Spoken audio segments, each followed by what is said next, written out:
Start. Camera. Action.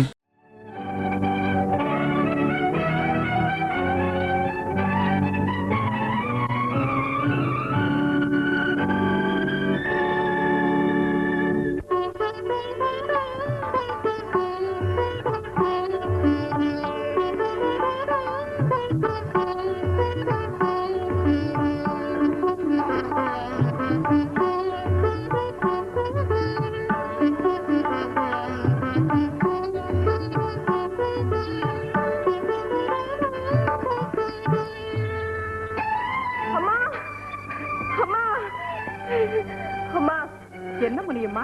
ஏன் இப்படி பதட்டப்படுற? அம்மா, என் சின்ன பொண்ணு கண்ணம்மாவுக்கு விஷம் ஜுரம். டாக்டர் இந்த மருந்து ஊசி எல்லாம் உடனே வாங்கிட்டு வான்னு சொன்னாங்க. கடையில கேட்டம்மா 35 ரூபா ஆகும்னு சொன்னாங்க. நின்னது நிக்க 35 ரூபாய்க்கு நான் எங்கேம்மா போவேன்? நீங்க தான் அம்மா கொடுத்து உதவணும். மாசம் மாசம் என் சம்பளத்துல பிடிச்சுக்குங்க. முடியுமா? மாசம் 1ஆம் தேதி ஆச்சுன்னா உனக்கு டான்ல சம்பளம் கொடுக்கறனா இல்லையா? ஆமாம்மா. இப்படி நடுவுல வந்து தொந்தரவு செய்தா எனக்கு பிடிக்காது. வேற வழி இல்லம்மா. அது சரி, நீ கேட்கிறபடியே அட்வான்ஸ் கொடுக்கறேன்னு வச்சுக்க. மாசம் மாசம் வட்டியோட நான் பிடிச்சுக்கிட்டேன்னா மிச்ச பணம் உனக்கு எப்படி பார்த்தோம்? எப்படியும் சமாளிச்சுக்கிறேம்மா. முனியம்மா, என்கிட்ட அட்வான்ஸ் வாங்கிட்டு நீ வேலையை விட்டு போயிட்டேன்னா என் பணம் என்ன ஆகுறது? அப்படின்னு நான் செய்ய மாட்டேன். ஆமா, உனக்கு எத்தனை குழந்தைங்க? 4 பிள்ளைங்க. 4ல 1 போனா போகட்டும், வீடு. அம்மா, ஏண்டி 4 பெற்றோன்னு கேளுங்க, பரவாயில்ல. அதுக்காக ஒரு பிள்ளைய சாகடிக்க சொல்லாதீங்க.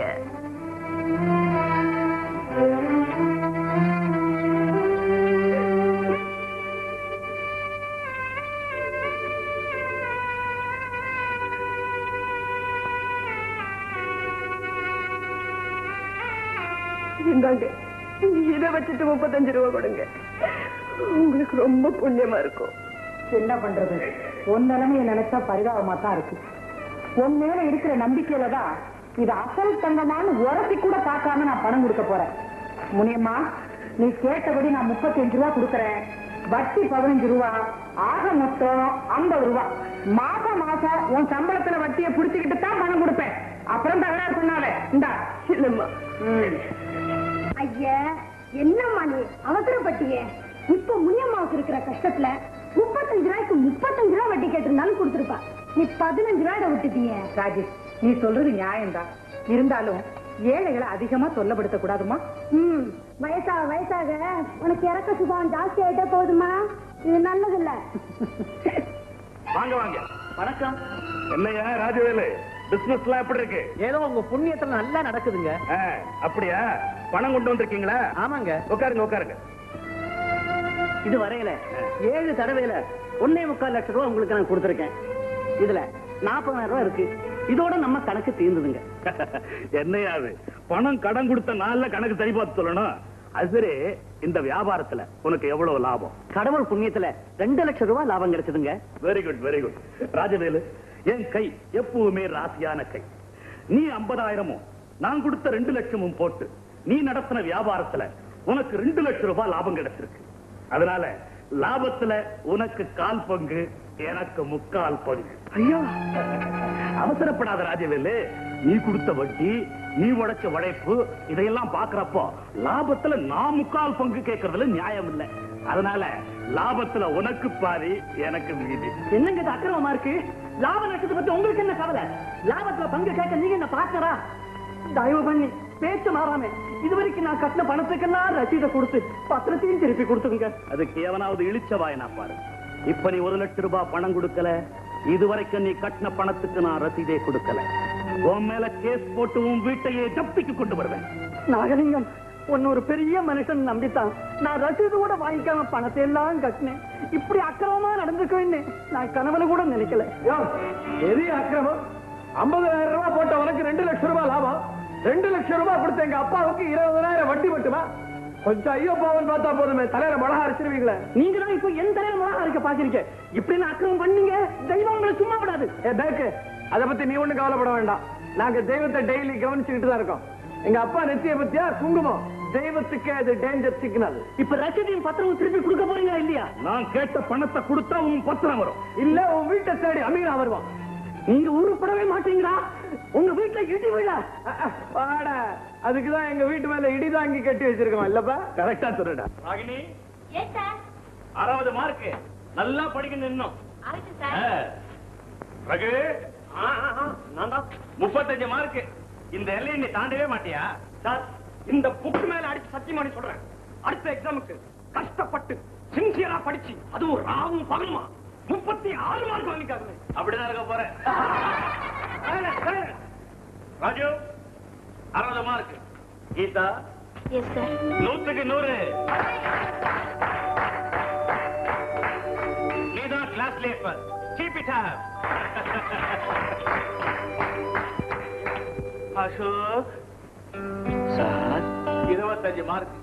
ஏன்பா கிளாஸ்ல பிரில்லியண்டாவே பதில் சொல்றேன், நல்லாவே படிக்கிறேன், பரீட்சையை மட்டும் சரியா எழுத மாட்டேங்கிறியே, ஏன்? நான் என்ன சார் பண்ணுவேன்? பரீட்சை காலத்துல நுழைஞ்சு கொஸ்டின் பேப்பர் வாங்குறதும் உடம்பெல்லாம் ஜில்லுன்னு ஆயிடுது. படிச்சதெல்லாம் மறந்து போகுது. தலைக்குள்ள புயலே அடிக்கிற மாதிரி எகிர்ன்னு சுத்துது. ஏதோ அப்போதைக்கு ஞாபகத்துக்கு வந்ததை எழுதுறேன். பரீட்சை காலம் விட்டு வெளியில போனதும் படிச்சதெல்லாம் ஞாபகத்துக்கு வருது. நான் என்ன சார் பண்ணுவேன்? இந்த அசோக், பரீட்சையில வரும்போது ஏதோ சண்டைக்கு போற மாதிரி அனாவசியம் பயப்படக்கூடாது. சாதாரணமா வந்து சாதாரண எழுத வேண்டியதானே. நீ சாயங்காலம் வந்து என்ன ரூம்ல மீட் பண்ணு. Thank you sir. என்னப்பா? My dear students, உடல் ஊனமுற்றோர் மறுவாழ்வுக்காக டொனேஷன் கொடுக்க சொல்லி பிரின்சிபால் சர்க்குலர் அனுப்பிச்சிருக்கிறார். யார் யார் எவ்வளவு கொடுக்குறீங்க? பிரின்சிபால் எவ்வளவு கொடுத்தாரு? அதை ஏன்டா கேக்குறேன்? தெரிஞ்சுக்கிட்டா மேல ஒரு 8 நாள் போட்டு கொடுக்கலாம்ல. அடச்சே ரமேஷ் 10 ரூபாய் எழுதி சார். Susha 15 rupees sir. ராயிங் 25 rupees சார். கீதா 100 ரூபாய் சார். என் பேர் உங்களுக்கு சொல்ல நான் விரும்பல. ஒரு 5 ரூபாய் போட்டுக்கணும். ரகு, நீ மார்க் வாங்குறதுல அல்பம், டொனேஷன் கொடுக்கறதுல அல்பம். ஏப்பா அசோக், இந்த ஊர்லயே பெரிய பணக்கார வீட்டு பையன், நீ ஏன் பேசாம இருக்கிற? உன் பேர்ல ஒரு 1000 ரூபாய் எழுதிக்கவா? ஐயோ வேணாம் சார். சினிமா பார்க்க 2 ரூபாய் கேட்டா காசை ஏண்டா வீணாக்குற, பாஸ் வாங்கி தரேன்னு எங்க அப்பா சொல்லுவார். உடல் ஊனமுற்றோர் நிதிக்கு 1000 ரூபாய் கேட்டா அப்புறம் என் உடலே ஊனம் ஆயிடும் சார். நோ, உங்க அப்பா கிட்ட விஷயத்த சொல்லி ஒரு 500 ரூபாய் வாங்கிட்டு வா, எழுதிக்கிறேன்.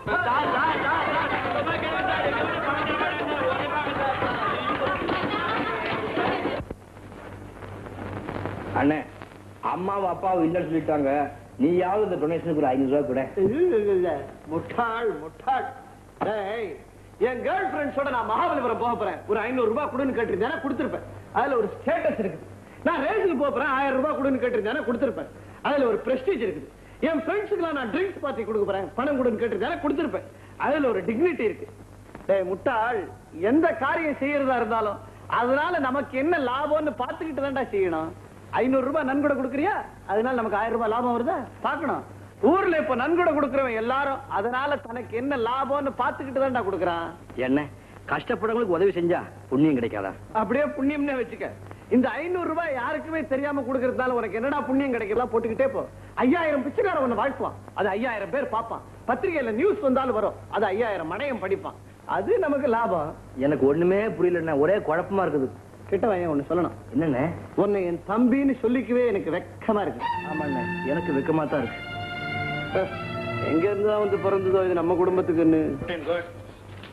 15 rupees சார். 15 சார், எங்க அப்பா அம்மா அண்ணன் யாருமே பணம் தர மாட்டேன்னு சொல்லிட்டாங்க சார். 5 பைசா 10 பைசாவா உண்டியில கொஞ்சம் சில்லறை சேர்த்து வச்சிருக்கேன். இந்த நல்ல காரியத்துக்கு. நீ எந்த குடும்பத்துல பிறந்தவன்னு ஆராய்ச்சி பண்றதுக்காக தான் நான் உன்னை வேலைக்கு வச்சிருக்கேன். முனியம்மா, இருந்தா ஒழுங்காயிடு, இல்லைன்னா வெளியே போ.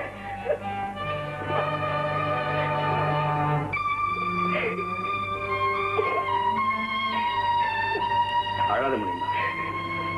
அம்மா குணம் தெரிஞ்சதுதானே. தினம் இப்படி திட்டு வாங்கிட்டு தான் வேலை செய்யணுமா? இந்த ஊர்ல நீ வேலை பார்க்கறதுக்கு வேற இடமே கிடையாதா? நீ படுற கஷ்டத்தை பார்த்தா எனக்கே மனசுக்கு ரொம்ப கஷ்டமா இருக்கு. நீ இங்கிருந்து போயிடு. சில சமயத்துல எனக்கும் அப்படித்தான் தம்பி தோணுது. ஆனா அப்பா அப்பா என் கஷ்டத்துக்கு என் நகைகள் எல்லாம் உங்க அம்மா கிட்ட அடகு வச்சு பணம் வாங்கியிருக்கேன். இப்ப திடீர்னு வேலையை விட்டு போனா அது ஒண்ணு கூட திரும்பி வராது தம்பி. அது உங்க அம்மாவுக்கு தெரியும். தெரிஞ்சு வச்சுக்கிட்டு தான் என்ன இப்படி எல்லாம் கொடுமைப்படுத்துறாங்க. எப்பதான் எனக்கு நல்ல காலம் வருமோ? கவலைப்படாத முடியுமா? உன் நல்ல மனசுக்கு சீக்கிரமே நல்ல காலம் பிறக்கும். My dear boy and respectable girl, ப்ரொஃபஸரா ஆக்ட் பண்ற இந்த 1 மணி நேரத்தை நான் பெருமையா நினைக்கிறேன். ரொம்ப அரைக்காம ஒவ்வொருத்தருக்கும் ஆசை லட்சியம் இருக்கத்தான் செய்யும். முதல்ல ஏன் ஆசையை நான் சொல்றேன். எதிர்காலத்துல கிருஷ்ணன், விஜய் அமிர்தராஜ், ஆனந்த் அமிர்தராஜ் இவங்கள மாதிரி பெரிய டென்னிஸ் சாம்பியன் ஆகணும்னு எனக்கு ஒரு இந்த மாதிரி நிஜம் பொம்பளையே பார்த்தனே. ஆமா, நேற்று ஹோட்டல் ஹெவன் கேபரே டான்ஸ் ரொம்ப பியூட்டிஃபுல் பா. அப்படியா? ஆமா, இன்னைக்கு நைட் நான் அங்கே தான் போறேன். இந்த மாதிரி கிழவங்க எல்லாம் வந்து அங்க கிழவி தான் ஆட விடுவான். பா, ஒரு சிகரெட் எடுத்துட்டு எடுத்து. Thank you daddy. என்ன குமார், என்ன விஷயம்? ஒண்ணு இல்ல முதலாளி, வீட்டுல ரொம்ப கஷ்டம், அதனால ஒரு 50 ரூபா முன்பணமா கொடுத்தீங்கன்னா ரொம்ப உதவியா இருக்கும். அடடா, கையில பணம் இல்லாத நேரத்துல கேக்குறியே. குமார் நாள் பூரா ஆபீஸ்ல மாடா உழைக்கிறான், பாவம். சமயத்துல உதவி பண்ணாம இருக்கலாமா? ஒரு 50 ரூபா இருந்தா கூட 10 ரூபா வட்டி எடுத்துக்க. என்னப்பா எடுத்துக்க சொல்லுமா? பணம் இப்படியே தண்டமா போகுது நமக்கு. இதுல வட்டி போக 40 ரூபாய் இருக்கு. 50 ரூபாய்க்கு ஹோல்சேல்ல கையெழுத்து போட்டு கொடு. இந்த அம்மா பாத்திருமா, அம்மா பாத்திரு, தண்ணி குடிப்பா, பத்தினா தீந்து போடு.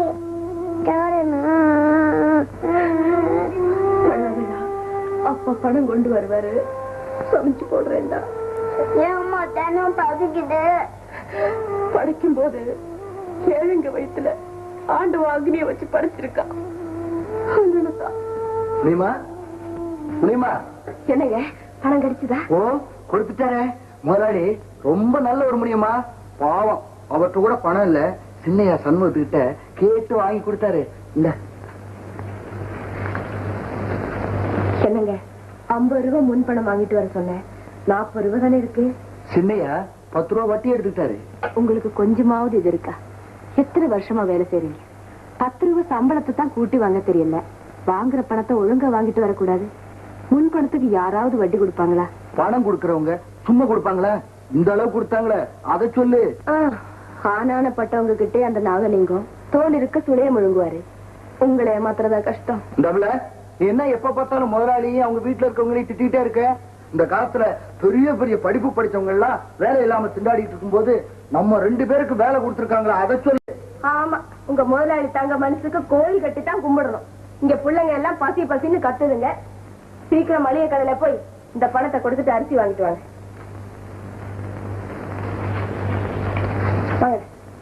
மாணவ மாணவிகளே, சீதை பொன்மானுக்கு ஆசைப்பட்டதையும் அதை நிறைவேற்ற ஸ்ரீராமபிரான் அந்த பொன்மானை தொடர்ந்ததையும் நேற்று பார்த்தோம். என்று அதை தொடருவோம்.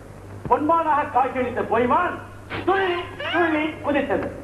காடு மேடெல்லாம் அதை தொடர்ந்து களைத்த ராமன் அதை வில்லால் அடித்தான். லட்சுமணா என்று அலறியவாறே அந்த மான் மண்ணிலே வீழ்ந்தது. நாயகனின் அபய குரல் கேட்டு நாயகி பதறி இழுத்தார்.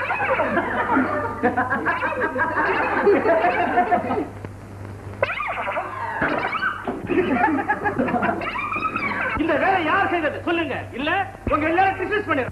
சார் சார் வேண்டாம் சார், ராசன் செஞ்ச தப்புக்காக எல்லாரையும் டிஸ்மிஸ் பண்ணிடாதீங்க சார். ஒரு வாரம் சஸ்பெண்ட் பண்ண.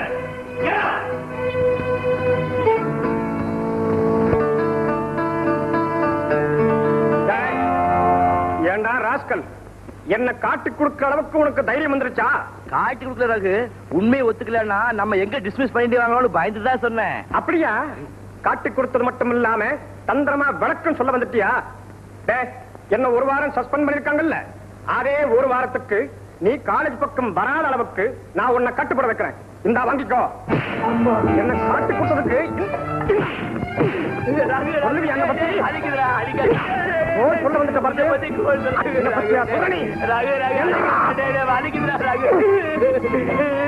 சொல்ல வந்துட்ட கையில ரத்தம் பத்தி கொண்டு சொல்ல மாட்டாரு. சொல்ல மாட்டேன். அசோக், உப்பு போட்டுதானே சோறு திங்கிறீங்க. ஆமா. அவன் இந்த அடி அடிச்சுட்டு போறான், உங்களுக்கும் கை இருக்குல்ல, திருப்பி அடிக்க வேண்டாம். அவங்க 2-3 பேர் இருக்காங்களே, ஒருத்த அடிச்சதே என்னால தாங்க முடியல, 3 பேர் அடிச்சா என்ன ஆகுறது? இப்படி கோயிலா வாழறதை விட சாகிறதே மேல். இப்ப நீங்க அவனை திருப்பி அடிக்கல, உங்க மூஞ்சிலேயே நான் முழிக்க மாட்டேன். கீதா, ஏன் இப்படி பட்ட மாதிரி முழிக்கிறீங்க?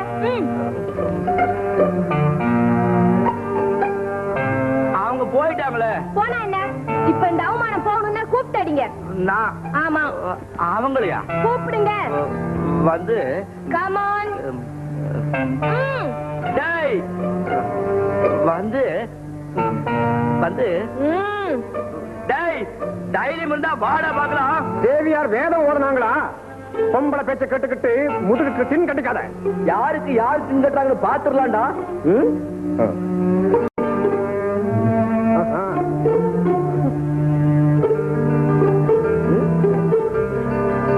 வாடா வீராதி வீரா, வாங்கிக்கோ.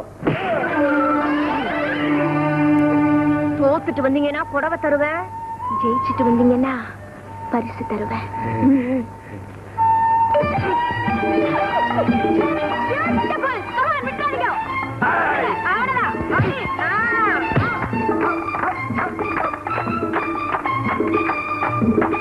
வரே வா, சிவாஜி மாதிரி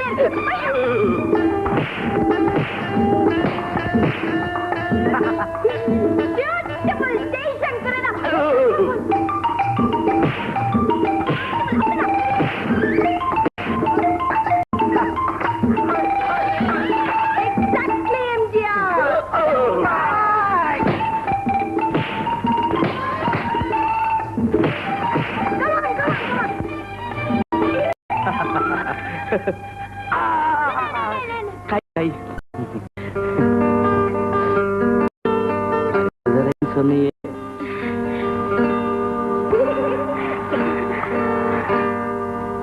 முதல்ல பேச வேண்டிய விஷயத்தை பேசி முடிவு செய்திருக்கலாம், அப்புறமா பொண்ணை வர சொல்லலாம். அதான் எல்லாத்துக்கும் நல்லது. அதனால என்ன? இந்த சீதனமா 50,000 கொடுக்கணும். தங்க நகை போக வைர நெக்லஸ், வைர வளையல், வைரத்தோடு, வைர ஜிமிக்கி எல்லாம் ஏற்கனவே செஞ்சு வச்சிருக்கிறேன். பொண்ணுக்கு தாயும் தகப்பனும் அந்தானே. அப்புறம் பாருங்க, பட்டு சேலை 21, புன்வாயில் சேலை 51, நூல் சேலை 101. அது போக வெள்ளி சாமான், எவர் சில்வர் சாமான், பித்தளை சாமான், பீங்கான் சாமான், மரச்சாமான் எல்லாம் எங்க அந்தஸ்துக்கு தகுந்த மாதிரி நிறைய வைக்கணும். இந்த பொண்ணு தெரியல, என் பொண்ணுதான். நாங்க இப்படி தனித்தனியா சொன்னா நீங்க மறந்துடுவீங்கன்னு தான் லிஸ்ட் போட்டு இந்த நோட்ல எழுதிட்டு வந்துட்டேன். அந்த நோட்டை உங்ககிட்ட கொடுத்துடுறோம், நீங்க எங்களுக்கு வேற புது நோட் வாங்கி கொடுத்துருங்க. இந்தாங்க. என்ன மாதிரி வியாபாரம் பண்ற மாதிரி? சும்மாடா, உனக்கு என்ன தெரியும்? தம்பி என்ன சொல்றாங்க? ஒண்ணு இல்ல, அண்ணனுக்கு ஒரு ரோலக்ஸ் கடிகாரம் வேணும்னு தம்பி சொல்றான். தம்பிக்கு என் மேல ரொம்ப பிரியம். நான் எப்படி கேக்குறதுன்னு யோசிச்சுக்கிட்டு இருந்தேன், அவனை கேட்டுட்டான். இவ்வளவு செய்யற போது அதுல என்ன வந்துருது?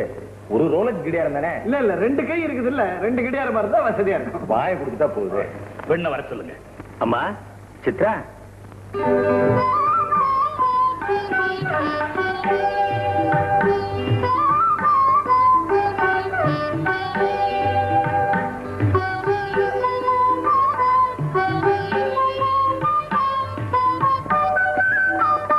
நமஸ்காரம் பண்ணிக்கமா. இந்த கூழ கும்பிடலாம் எனக்கு பிடிக்காது. குட் மார்னிங் சொன்னாலே போதும். ஏண்டா, பொண்ணு உனக்கு பிடிச்சிருக்கா? பரவாயில்ல, நாட் பேட். Dress தான் கொஞ்சம் கண்ட்ரியா இருக்கு, அது வீட்டுக்கு வந்த உடனே மாத்திக்கலாம். பல்ல கொஞ்சம் உள்ள தட்டி விடணும், அது வீட்டுக்கு வந்த உடனே தட்டிக்கலாம். அப்ப கல்யாணத்துக்கு நாள் குறிச்சிடலாம். குறிச்சிடலாம். ஓம் ஈசானமுத்ராய நமः, ஓம் தத்புருஷமுத்ராய நமः, ஓம் அகோரஹதயாய நமः, ஓம் வாமதேவாய நமः, ஓம் அத்திதேவதாभ्यो நமः, ஓம் சர்வசேவஸ்ருத்யே நமः, ஓம் உக்ரசேவஸ்ருத்யே நமः, ஓம் ருத்ரசேவஸ்ருத்யே நமः, ஓம் பீமசேவஸ்ருத்யே நமः, மகதோத்சேவஸ்ருத்யே நமः, மாங்கல்ய தேவதாம். ஒரு தேங்காய் எழுதிக்க, 50 காய் குறையுதா? நீ சரியா எண்ணி பாத்தியா? எண்ணி பார்த்தா நல்ல காலம். தாலி கட்டுறதுக்கு முன்னாடி வந்து சொன்னேன். ஒரு முடிச்சு போட்டு என்ன கைய? எங்க சம்பந்தி? கூப்பிட சம்பந்திய. என்னங்கம்மா தாலி கட்ட நேரத்தில் அவசரமா நிறுத்த சொல்றீங்க? அட சேர்றாயா, 5 நிமிஷம் 10 நிமிஷம் ஒண்ணு லேட்டா கட்டுறதுல குறைஞ்சு போயிடா. லிஸ்ட்ல 101 தேங்காய் எழுதிருக்க, 51 தேங்காய் தான் இருக்கா. யாரை ஏமாத்த பாக்குறீங்க? அட யோக்கிய பசங்களா, தேங்காய் வைக்கிறவரே 50 தேங்காய் ஏமாத்த பாக்குறீங்களே. ஏய், உங்க அப்பா என்ன பெரிய மோசக்காரரா இருப்பான் போல இருக்க. விவரம் தெரியாம வந்து இங்க மாட்டிக்கிட்டான். ஏன் மாமனார், இன்னைக்கு தேங்காய் ஏமாத்த, நாளைக்கு நீ மாங்காய் ஏமாத்துவேன். உன் மூஞ்ச பார்த்து போய் இது தேங்காய் மூஞ்சி நான் சந்தேகப்பட்டேன். நான் மாப்பிள்ள அப்படிலாம் சொல்லாதீங்க மாப்பிள்ள. சம்பந்தி ஏதோ அவசரத்துல தவறு நடந்து போச்சு. அப்பா முகூர்த்த நேரம் முடியறதுக்குள்ள தாலியை கட்ட சொல்லுங்க. நான் இப்பவே தேங்காய் வாங்கிட்டு வர சொல்றேன். அதெல்லாம் முடியாது சம்பந்தி. லிஸ்ட் பிரகாரம் எல்லாம் வரலன்னா எங்களுக்கு கௌரவ குறைச்சல். முதல்ல தேங்காய் வரட்டும், அப்புறம் தாலியை கட்டுவான். என்னையா அது? லட்சக்கணக்கில் பணத்தை போட்டு கல்யாணம் பண்றவன் இந்த தேங்காயை ஏமாத்தப்பா. நீ கோச்சுக்காதீங்க, அவர் என் பங்காளி. கொஞ்சம் இருங்க, தேங்காய்க்கு வேணா பணத்தை இப்பவே நான் கொடுத்துறேன். முகூர்த்த நேரம் தவற போகுதுங்க. இன்னும் அறிவிக்கிட்டு தரமா பேசுறேன். நாங்க என்ன பணத்துக்காக கேட்கிறோம்? எங்க வீட்டுல பணம் பட்டி கிடக்குது. 101 தேங்காய் வச்சு கல்யாணத்தை நடத்தினான். புருஷன் 101 வருஷம் உயிரோட இருப்பான்னு எங்க வீட்டுல பெரியவங்க சொல்லிருக்காங்க. இப்ப தேங்காயில் 50 குறைச்சி என் வயசுல அநியாயமா 50 குறைச்சிட்டே நீ. இப்ப எனக்கு வயசு 29 ஆகுது. உன் பொண்ணு இன்னும் 22 வருஷம் சுமங்கலியா வாழ்ந்து போதுமா? அப்படிலாம் சொல்லாதீங்க, நான் இப்பவே ஏற்பாடு செய்யறேன். என்னையா மாப்பிள பார்த்த நீ சுத்த மரியாதை இருக்காங்க. யோ மாமனா, முதல்ல இந்த பங்காளி போய் வாயை பத்த சொல்லு. இல்ல நான் பாட்டுக்கு எழுந்திருச்சு போய்கிட்டே இருப்பேன். ஐயோ கால வர்றாளே தேங்காய் திருடம் பொண்ணு என் கால வர்றாளே. கொஞ்சம் பொறுமையா இருங்க, இதோ வந்துட்டேன். என்ன மாதிரி கேவலம் 50 தேங்காய்க்காக கல்யாண வீட்டுல வந்து இப்படி கலாட்டா பண்றீங்களே, எனக்கு வெக்கமா இருக்கு. செக்கமா இருந்தா எங்கேயாவது போய் முட்டிக்க. உன்னோட பெரிய இழவா போச்சு. போய் உன் வேலையை பாரு. பட்டு கிடப்பேன். முகூர்த்த நேரம் முடிய போகுதுங்களே. முடிஞ்சா முடியட்டுமே. இப்ப என்ன இப்ப 3வது தெருவில் இருந்தானே ராஜமாணிக்கா, அவனுக்கு நல்ல நேரம் பார்த்து தான் கல்யாணம் பண்ணி வச்சீங்க. என்ன நடந்தது? 3வது நாள் ஆள் பொக்குன்னு போயிட்டான். நீங்க என்ன பண்ணீங்க? போய் கருமாதி நீங்களே நடத்தி வச்சீங்க. அதுக்கு நல்ல நேரம். ஐயோ அப்படிலாம் சொல்லாதீங்க, எனக்கு பயமா இருக்கு. இழவு இப்ப நான் என்ன தப்பா பேசிவிட்டேன்? இப்படி இழவு மனவரையில இப்படி அழறிய உன்னை கல்யாணம் பண்ணிக்கிட்டு நான் பூரா என்ன கஷ்டப்பட போறனோ. இழவு பெரிய இழவா போச்சு. இழவு தாலியை கொடுத்தேன். எங்க இழவு? மேல வேற இழவச்சே. தம்பி தேங்காய் வந்துருச்சு, தாலியை கட்டுங்க. அதெல்லாம் நீங்க சொன்னா நான் நம்ப மாட்டேன். அம்மா தேங்காய் வந்துருச்சா? அவசரப்படாதரா, இப்பதான் எண்ணிட்டு இருக்கேன். நிதானமா பார்த்து எண்ணு. நீ வேற கணக்குல வைக்கு. 1 2 குறைஞ்சிட போகுது.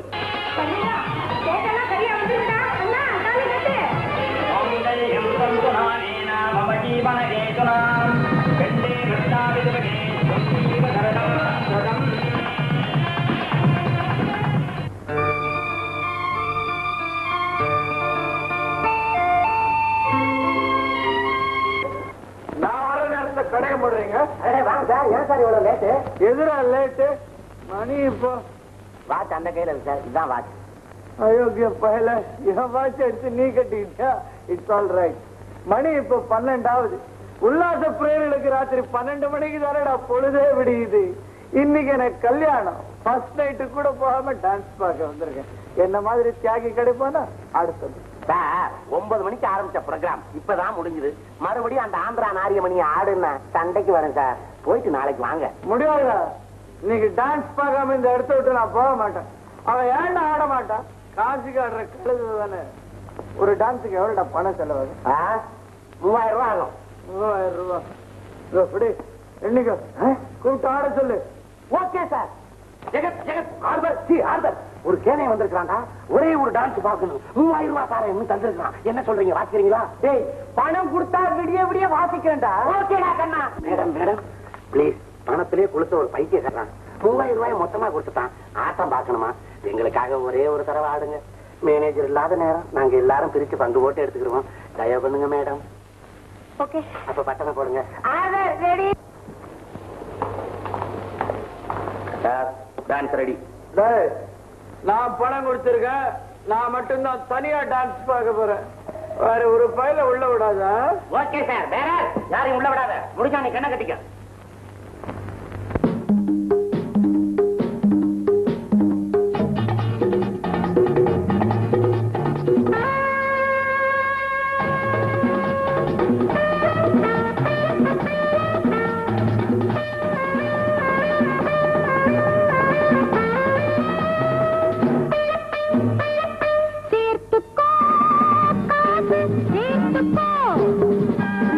சேர்த்துக்கோ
காசை அள்ளி வீசு ஓடி வந்து நிற்கும் நீ சொன்னதெல்லாம் கேட்கும் பேரும் புகழும் தேவையில்லை நாளும் சுகத்தை அனுபவிப்போம் செல்வம் இருந்தால் உலகம் வணங்கும் செல்வம் இருந்தால் உலகம் வணங்கும் சேர்த்துக்கோ காசு சேர்த்துக்கோ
அது ஏன் புடவை நான் கட்டி பழசா போனது. என்னைக்கு உன்னை தாலி கட்டி இந்த வீட்டுக்கு நாங்க கூட்டிட்டு வந்துட்டோமோ அன்னைக்கு நீ இந்த வீட்டு பொண்ணாயிட்ட. அதுக்கப்புறம் ஒரு சுருப்பை எடுத்து போடுறதுனாலும் என்ன கேட்டுதான் போடணும் தெரியுமா? என்னம்மா இதுக்கு போய் இப்படி ஆள் பண்ண மாட்டீங்க? அண்ணி அவங்க வீட்டுல புடவை தானே கொடுத்துருக்காங்க. ஐயோ ஐயோ ஐயோ ஐயோ நீ யாரா இப்படி பேசுற? அடி பாவி, என் மகன் என்ன பார்த்து ஒரு வார்த்தை கூட பேச மாட்டான். வந்தது வராதுமா மத்தியில கைக்குள்ள போட்டுக்கிட்டு என்னை எதிர்த்து பேச வச்சுட்டியே. அடே சண்முகா, இங்க வந்து பாருடா, இங்க நடக்கிற அக்கிரமத்தை. சண்முகா, என்னம்மா என்ன நடக்குது? அப்பா செத்து போயிட்டாரா? சும்மா அறிவு கட்டவனே, உன் பொண்டாட்டி செய்யற அக்கிரமத்தை என்னன்னு வந்து கேள்றா. புத்தம் சேலை எடுத்து வேலைக்காரி கொடுத்தா. ஏமா கொடுத்தேன் அப்படின்னு கேட்டேன். அதுக்கு நீ யாரு என்ன கேட்கறதுக்கு? உன் மூஞ்சில முடிச்சா பொழுதைய விடியாது அப்படி இப்படின்னு கண்ணா பின்னாடி பேசுறாடா. உன் தம்பியோ இவளுக்கு தப்பாடு பண்றான். வந்து கேளு. அண்ணே, முதல்ல என்ன நடந்தது விசாரிச்சு அப்புறமா பேசுங்க. ஏய், ஒவ்வொன்னையும் விசாரிச்சுட்டு திருப்பி சொல்றது அந்த காலம்டா. இங்க அது நடக்காது. ஏய், நீ என்ன பெரிய புடவை வாழ நினைப்பா? எங்க அம்மா பேச மீறி நடந்த உங்க அப்பா வீட்டுக்கு வந்து திருப்பி எடுத்து ஜாக்கிரதை. என்னால ஏம்மா இவ்வளவு சண்டை? இந்தாங்க, தயவு செஞ்சு இது இதோட விட்டுடுங்க. அத்தை கூட எங்க அம்மா விட மாட்டாங்க தெரியுமா? எஸ்டி போட்டு கட்டிக்குவாங்க. புண்ணியம்மா, வாங்கம்மா.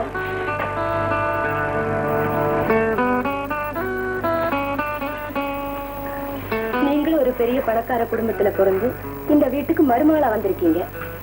எல்லாரும் சாப்பிடும்போது உங்களையும் சாப்பிட சொன்னா என்ன? வேலைக்காரியை ஒதுக்குற மாதிரி உங்களையும் ஒதுக்கி வைக்கிறாங்களே.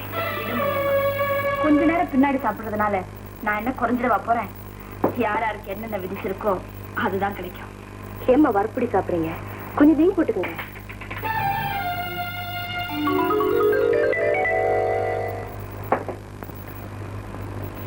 முனியம்மா, இந்த வீட்டுல யார் நெய் போட்டு சாப்பிடுறதுன்னு முறை இல்லையா? நெய் போட்டு சாப்பிடலன்னா தொண்டைக்குள்ள இறங்காத. நெய் விக்கிற விலையில கொஞ்சம் அசந்தா ஜாடியோடைய கவுத்துக்கிறது. சாப்பிடறதுக்கு சும்மா இருக்கலாம். இப்படி ஈவோ இறக்கம் இல்லாதவங்களை நான் பார்த்ததே இல்லைம்மா.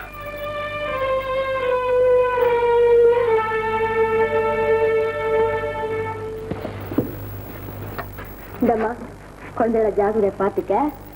நான் வேலைக்கு போயிட்டு வரேன். பாபு, படம் பிடிக்க கூடாது. அக்கா சொல்றபடி கேட்கணும். வரும்போது ஊருக்கு வாங்கிட்டு வாங்கம்மா. சரிப்பா.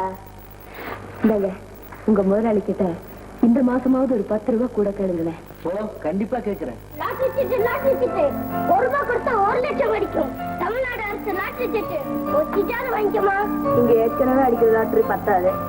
போப்பா. சரி ஒரு டிக்கெட்டாவது வாங்குமா.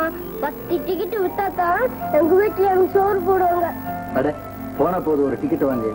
இப்படி அதிர்ஷ்டம் அடிச்சாதான் நம்ம சரித்திரமே தீரும். ஆமா, எல்லாருக்கும் ஆசைதான். விழணுமே. கொண்டு போய் காவல்படுத்திக்கிட்டது. சரிம்மா. அம்மா தாயே, ஏதாவது பழச்சிருந்தா போடுங்கம்மா. நீங்க மகராசியா இருக்கீங்க. ஒண்ணும் இல்ல போப்பா. நில்லுப்பா. ஏ சித்ரா, எதுக்காக நீ பிச்சைக்காரன பொண்ணு இல்லைன்னு சொன்ன? யாரு கேட்டு சொன்ன? அத்தே, உரிமை இல்லாத வேலையில அனாவசியமா நீ தலையிடாத. நான் சொல்றேன்ப்பா. ஒண்ணும் இல்ல போ.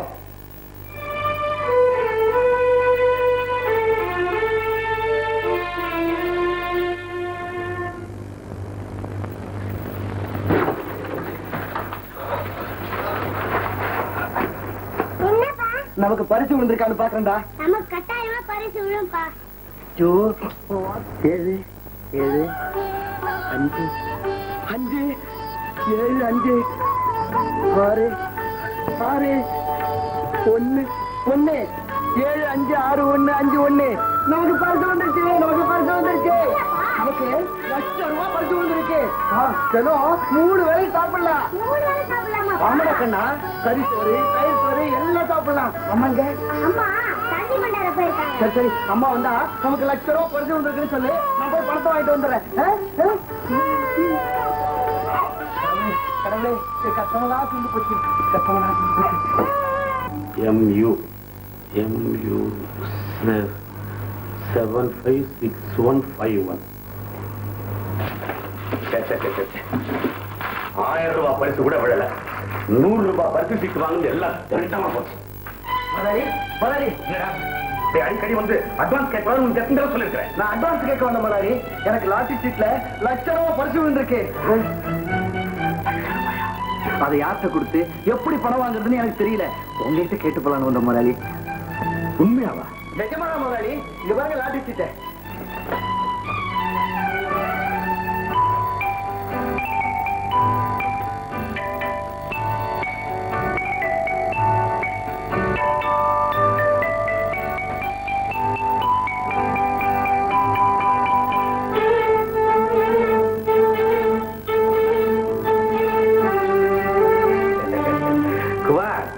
பரிசு சீட்ல பணம் விழுந்திருக்கு உனக்குன்னு யாருக்காவது தெரியுமா? எங்க வீட்டுல மட்டும் தான் தெரியும். பேப்பரை பார்த்ததும் நேரா உங்ககிட்ட ஓடியாந்த முதலாளி.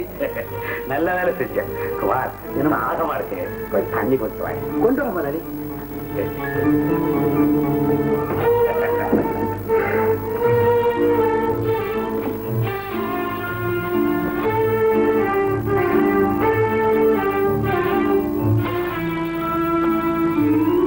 பரிசு விழுந்திருக்கிறது MB 75615.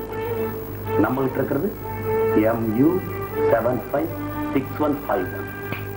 இந்த சீட்டை கொடுத்து ஏமாத்திர எடுத்துட்டான்.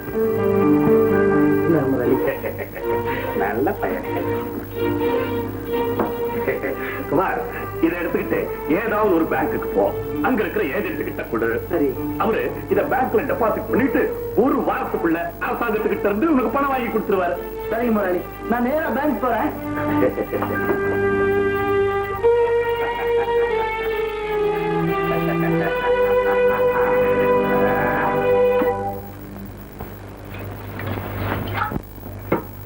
அம்மா, என்னடா? உங்களுக்கு எத்தனை பரிசு வந்துருக்கு? அம்மா, அப்பா படுவாங்க சீட் எடுத்துட்டு போயிருக்காரு. ஆமாமா, இதுல தான் அப்பா பார்த்தாரு. எல்லாம் உங்க அதிர்ஷ்டம் தான்டா கண்ணுகளா.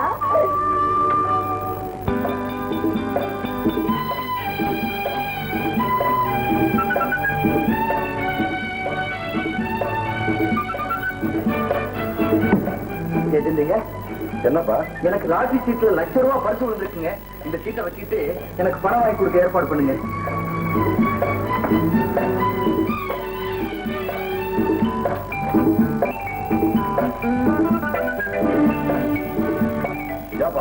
இந்த சீட்டுக்கு பரிசு விழுந்து உனக்கு யாருப்பா சொன்னது? நானே பார்த்தேங்க. பரிசு விழுந்த சீட்டு நம்பர் MV756151. அதுதான் ஏன் நம்பரா? இல்ல, பரிசு விழுந்த சீட்டு number MV756151. Number correct, serial மாதிரி இருக்கு. இது வந்து MU. சீட்டு மாதிரி இருக்க. யார் மாத்துறாங்க? அப்பா, நானா மாத்தினேன். இந்த மாதிரி சீட்டை கொண்டு போய் வேற எங்கேயாவது பரிசு விழுந்த சீட்டுன்னு சொன்னா பிடிச்சு உள்ள தள்ளிடுவாங்க. ஜாக்கிரதை.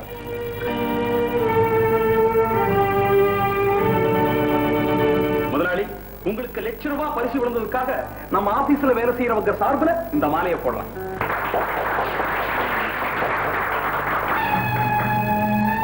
ஆச்சாகுமார், நம்ம முதலீட்டுல ₹1,00,000 பரிசு விழுந்திருக்கு. அத பத்திரிகையில போடுறதுக்கு தான் இவங்க எல்லாம் இந்த போட்டோ எடுக்கிறாங்க. நம்ம மாதிரி இளைஞர்களுக்கு லாட்டரி சீட்டு எங்க விழப்போகுது? முதலாளி, எங்கடா வந்த? அட்வான்ஸ் பண்ணுமா? நாளைக்கு வா. இது நியாயம் இல்ல முதலாளி. இந்த நேரத்தில் வந்து கழுத்து இருக்காரு. அவன் கழுத்தை விட்டு வெளியிட்டு முதலாளி, முதலாளி, முதலாளி.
முனியம்மா முனியம்மா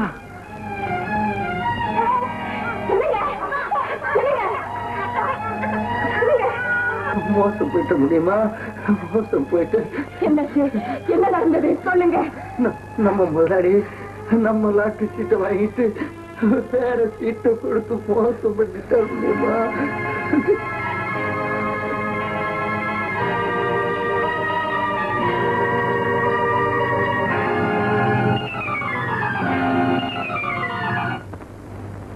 கெட்டிக்கார ஆழ்வானி உனக்காகவே தான் அதுக்கு லாட்டரி சீட்டுன்னு பேர் வச்சா போல் இருக்கு. சீட்டை நீ எடுத்துக்கிட்ட, லாட்டரி அவங்க அடிக்க போறாங்க. என்ன இருந்தாலும் புத்திசாலி தான் நீ. என் புத்தியில பாதியாவது இல்லாம போகுமா? யாரு முடியுமாவா? இன்னும் 4 மணிக்கு வேலைக்கு வர்றவ இன்னைக்கு 7 மணிக்கு வர்றீங்க. உனக்கு திமிரா? யார பார்த்து திமிருன்னு கேக்குறீங்க? ஏமா நானும் என் புருஷனும் நாயா வச்சு தினம் ஒருவேளை ஒழுங்கா சாப்பிட முடியாம கஷ்டப்பட்டேன். ஏதோ கடவுளா பார்த்து எங்களுக்கு ₹1,00,000 பரிசு கொடுத்தாரு. கை கட்டினத வாய் கட்ட விடாம தட்டி பறிச்சுட்டீங்களே, நீங்க உருப்படுவீங்களா? என்ன விட கேரளம் பிச்சைக்கார கழுதிங்க உங்களை ஏமாத்தியாராங்க பணக்காரங்க ஆகணும். உங்க மாதிரி அயோக்கியங்க இருக்கிறனால தான் ஊர்ல பிச்சைக்காரங்களே உருவாகுறாங்க. இந்த ஆக்கிரமம் இப்படியே நீடிக்கும்னு நினைக்காதீங்க. போற காலம் வந்தா உருப்படி மண்ணு கூட உங்களுக்கு சொந்தமா இருக்காது. வரும்போது என்னத்தை கொண்டு வந்தீங்க, இல்ல போகும்போது என்னத்தை கொண்டு போக போறீங்க? இல்ல தத்துவம் பேசுறேன். நாங்க உன்னை ஏமாத்திரோம்னா போலீஸ்ல போய் புகார் பண்ணு, இல்ல தெரிஞ்சு தப்பாரு. இதுக்கு மேல ஏதாவது பேசினா அவனா நான் பேசுறா? நம்ம வீட்டு சோறு அவளை அப்படி பேச சொல்லுது. அம்மா தாயே, ஒரு நாளாவது ஒரு வேளையாவது நீ வயிறார சோறு போட்டிருக்கியா? இப்படி வாய் கூட்டாம போய் சொல்றியே, உன் வாய் என்னடி சொன்னேன்? அவன் மேல கை வைக்காத, தரித்திரம் முட்டிக்கும். ஆமா ஐயா, 7 ஜென்மம் எடுத்தாலும் திருத்த முடியாத பாவிகள் நீங்க. உங்க கை என்ன, உங்க நிழல் பட்டாலே தரித்திரம் ஒட்டிக்கும். நான் போறேன், ஆனா என் வயிற்றே இங்கே விட்டுட்டு போறேன். இந்த அக்னி இன்னைக்கு இல்லைன்னாலும் என்னைக்காவது ஒரு நாள் உங்களை எல்லாம் சுட்டு பசுக்காம விடாது. ஆமா, பெரிய கண்ணகி சாபம் கொடுத்துட்டு போறா. அப்படியே ஊரே பசிக்கிட்டு எரிய போகுது. போவளா அப்பா வந்துட்டான். அவ விட்டு போறாள வயிற்றுச்சு. இதான் முனியமா சொன்னதெல்லாம் நிஜமா? அப்படின்னா உங்களுக்கு விழுந்ததா சொல்ல லாட்டரி சீட்டு முனியமா விழுந்ததா? அவதான் ஏதோ உலகிட்டு போனான்னா உடனே விசாரணை பண்ணி நீங்க வந்துட்டீங்க. போடா அப்பா, முனியமா பொய்யே சொல்ல மாட்டான். எனக்கு உங்களையும் தெரியும், அவளையும் தெரியும். அப்படின்னா நாங்க போய் சொல்றோம்னு சொல்றியா? இத நான் வேற சொல்லணுமா? ஊரே சொல்லுது. அப்பா, நமக்கு இல்லாத பணமா? பாவம் முனியமா, அவங்களுக்கு சேர வேண்டிய பணத்தை அவங்களுக்கே திருப்பி கொடுத்துருங்க. நமக்கு வேலை வேற எங்கேயும் இல்ல, இங்க வீட்டுக்குள்ளேயே தான் இருக்குது. இந்த கல்யாணம் எப்படிதான் திருத்ததுன்னே தெரியல. தண்ட சொத்து எருமை ஒரு இளவு புரியல. மூதேவி ₹1,00,000 அவ கையில தூக்கி கொடுக்க சொல்றியே, எப்படிதான் நீ பொழைக்க போறியோ? ஒன்னால எங்களுக்கு உதவிதான் இல்ல, உபத்திரமாவது இல்லாம இருக்கட்டுமே.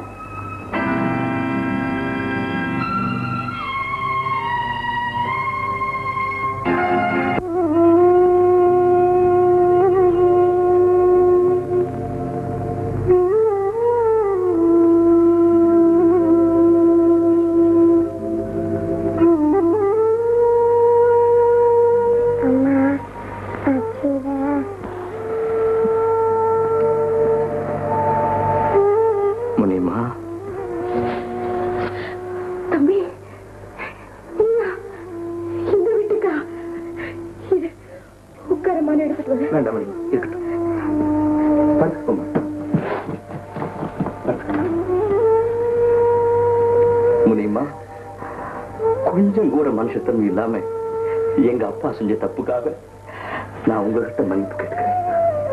இனிமே ஒரு நிமிஷம் கூட எங்க வீட்டுல இருக்கிறது நேரம் முடிவு பண்ணிட்டேன். குமார், நான் உங்ககிட்ட மன்னிப்பு கேட்கறதுனால உங்க கஷ்டம் விடிய போறதில்லை. இருந்தாலும் ஏன் திருப்திக்காக கேட்டுக்கிறேன். எங்கேயாவது போய் ஏதாவது வேலை பார்த்து என்னால முடிஞ்ச வரைக்கும் உங்களுக்கு பண உதவி செய்ய முயற்சி வந்தேன். அதை சொல்லிட்டு போறதுக்காக தான் வந்தேன்.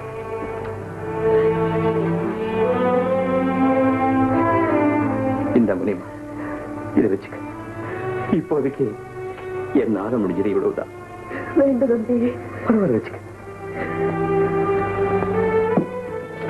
நான் வரேன். நின்று தம்பி, இதுக்கு நீ என்ன செய்வ? உன்னை பத்தி எனக்கு தெரியாதா? அந்த பணம் எங்களுக்கு தான் வந்து சேரும்னு விதி இருந்தா அது இப்படி திசை மாறி போயிருக்குமா? எங்க கஷ்டம் எப்ப விடியும் எழுதியிருக்கானோ அப்பதானே விடியும். தம்பி, அவசரப்பட்டு நீ எங்கேயும் போய் கஷ்டப்படாது. நீ உலகம் தெரியாத பிள்ளை. பேசாம வீட்டுக்கு போ. நீ தலை எடுக்கிற காலத்துல நல்ல காரியம் செய்வேன்னு எனக்கு நம்பிக்கை உண்டு. போ தம்பி, வீட்டுக்கு போ.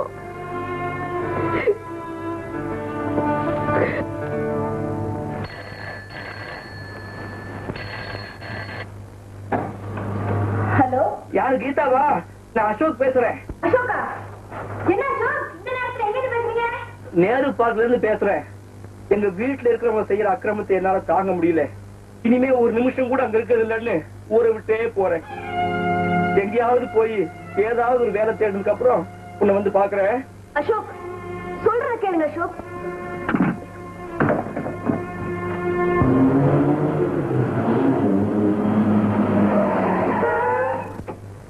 அசோக்,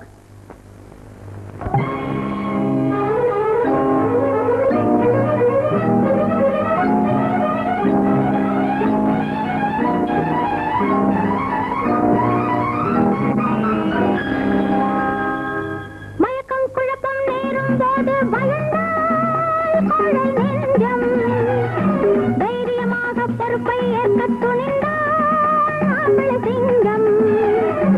வா, திரும்பி வா. மயக்கம் குழப்பம் நேரும் போது பயந்தால் கோழை நெஞ்சம், தைரியமாக பொறுப்பை ஏற்க துணிந்தால் ஆம்பளை சிங்கம். வா, திரும்பி வா.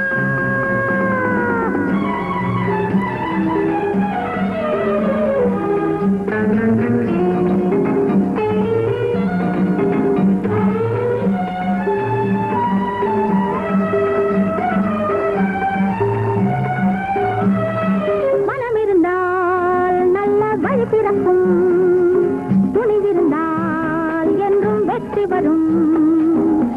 சூழும் பகை வந்த போதும் வெல்லும் வகை காண வேண்டும். உலகம் உனை போற்ற வேண்டும். மயக்கம் குழப்பம் நேரும் போது பயந்தால் கோழை நெஞ்சம், தைரியமாக பொறுப்பை ஏற்க துணிந்தால் ஆம்பளை சிங்கம். வா, திரும்பி வா.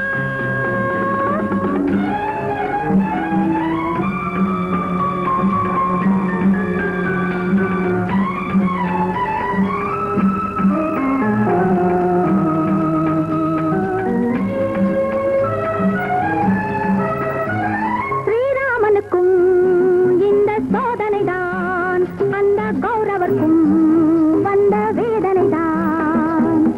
முதலில் அதர்மம் வென்றாலும் முடிவில் தர்மம் தான் வெல்லும். அதனை நீ எண்ண வேண்டும். மயக்கம் குழப்பம் நேரும் போது பயந்தால் கோழை நெஞ்சம், தைரியமாக பொறுப்பை ஏற்க துணிந்தால் ஆம்பிளை சிங்கம். ஆம்பிளை சிங்கம்.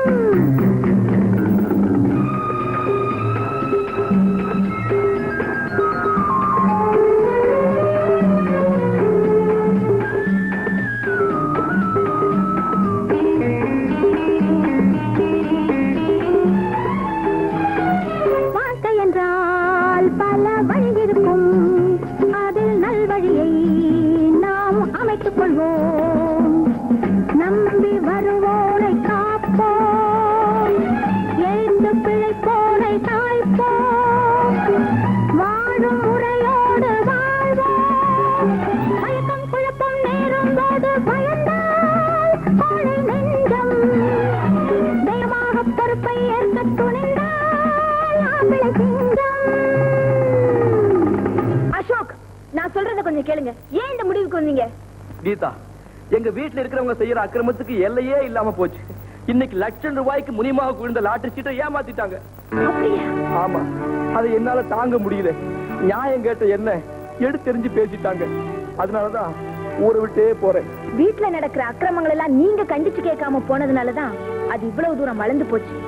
இனிமேலாவது பிரச்சனைகளை கண்டு பயந்து ஓடாம அதை எதிர்த்து நின்னு தீர்த்து வைக்க முயற்சி பண்ணுங்க. அது என்னால முடியாது கீதா. முடியாதுன்னு நினைச்சா முடியாது, முடியும் நினைச்சா எதுவும் முடியும். நாளைக்கு உங்க அண்ணிய கூட்டிட்டு வாங்க, என்ன செய்யறதுன்னு பேசுவோம். வணக்கம். வணக்கம். நீங்க உங்க சகோதரின்னு நினைச்சுக்குங்க.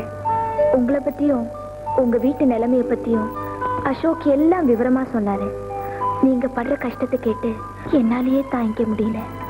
நீங்க எப்படிதான் தாங்கிக்கிறீங்களோ எல்லாம் தலைவிதிப்படிதான் நடக்கும். பொதுவா அப்படி சொல்லிட்டு சும்மா இருந்துட்டா இந்த துன்பங்களுக்கெல்லாம் விடுவே வராதுங்க.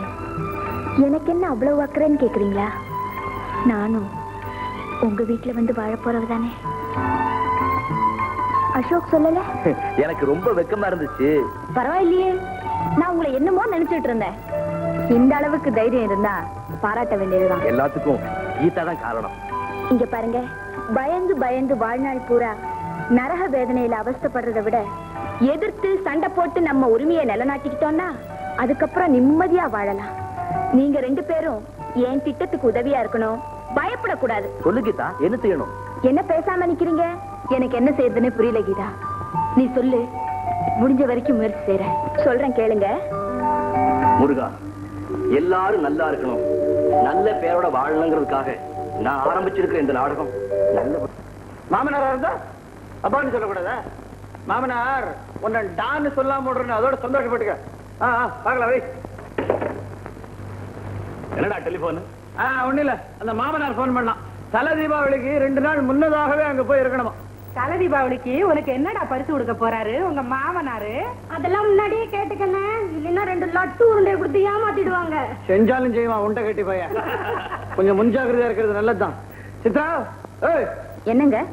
உடனே உங்க அப்பனுக்கு போன் பண்ணி மாப்பிள்ள தலை தீபாவளிக்கு வரதா இருந்தா 2 கேரட்ல வைர மோதிரம் பண்ணி போடணும்னு சொல்லு.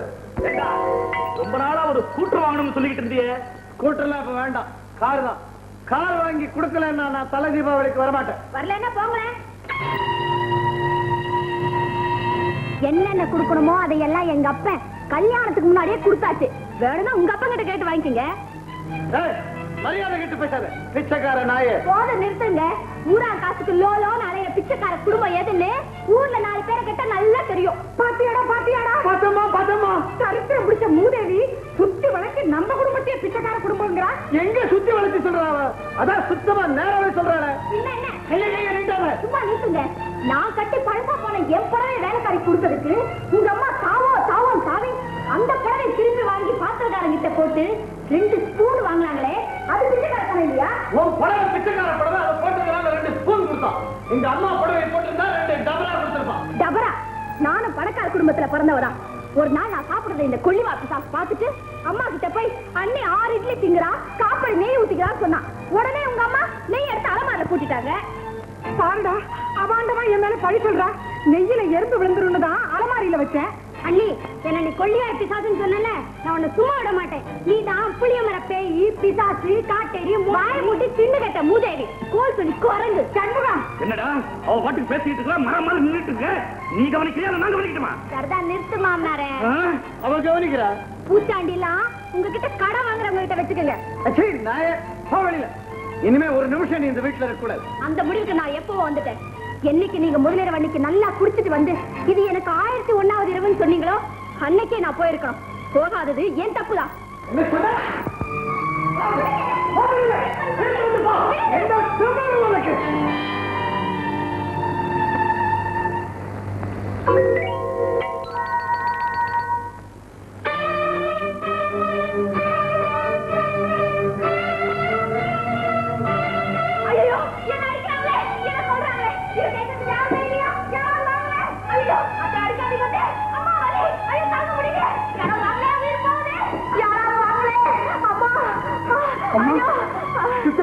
என்னமா நடந்தது? ஐயா, இவங்கெல்லாம் என்ன அடிச்சு கொள்றாங்க ஐயா. என்ன கொண்டு போய் எங்க வீட்டுல சேர்த்துருங்க. நான் சாகிறதுக்கு முன்னாடி எங்க அப்பா ஒரே ஒரு வாட்டி பார்க்கணும். என்ன கொண்டு போய் சேர்த்துருங்க. சுத்தரா விரிச்சு போட்டுக்கிட்டு இப்படி நடிக்கிறா. யாரும் நம்பாதீங்க. சும்மா நிறுத்தியா. சகுனி, கைகேயி, துரியோதனை, கூனி எல்லாரும் இந்த வீட்டுல தான் இருக்காங்க. என்னையா பேசிட்டு இருக்கீங்க? தூக்குங்க, தாய்ச்சில கொண்டு அவங்க அப்பா வீட்டுல விடலாம். எடுங்க, பாத்து பாத்து. என்ன இப்படி அவமானப்படுத்திட்டாளே? உன்னை மட்டும் அவமானப்படுத்திருந்தா பரவாயில்லையே, எங்களையும் தலைவனியை வச்சாலே. நான் அவளை பழிக்கு பழி வாங்க விட போறதில்லை. நான் சும்மா பேசிக்கிட்டே நிக்காதடா, ஏதாவது செய்யி. இனிமே அந்த கழுதை இந்த வீட்டு வாசல் மிதிக்க கூடாது. நான் இப்ப வக்கீலுக்கு போன் பண்றேன். வக்கீல் என்னடா வக்கீல இன்னும் காணா? காலையிலே வந்து நிறைய எனக்கும் தெரியலையே. கெட்டிக்கார வக்கீல் தானே? பிரமாதமான வக்கீல், அதுவும் விவாகரத்து கேஸ்ல அவர் ஸ்பெஷலிஸ்ட். அவர் பேரு விவாகரத்து வீரராகவன் தான் பேரு. வாங்க வாங்க வாங்க வாங்க வந்துட்டாரு அவரே. வாங்க வாங்க வாங்க வாங்க.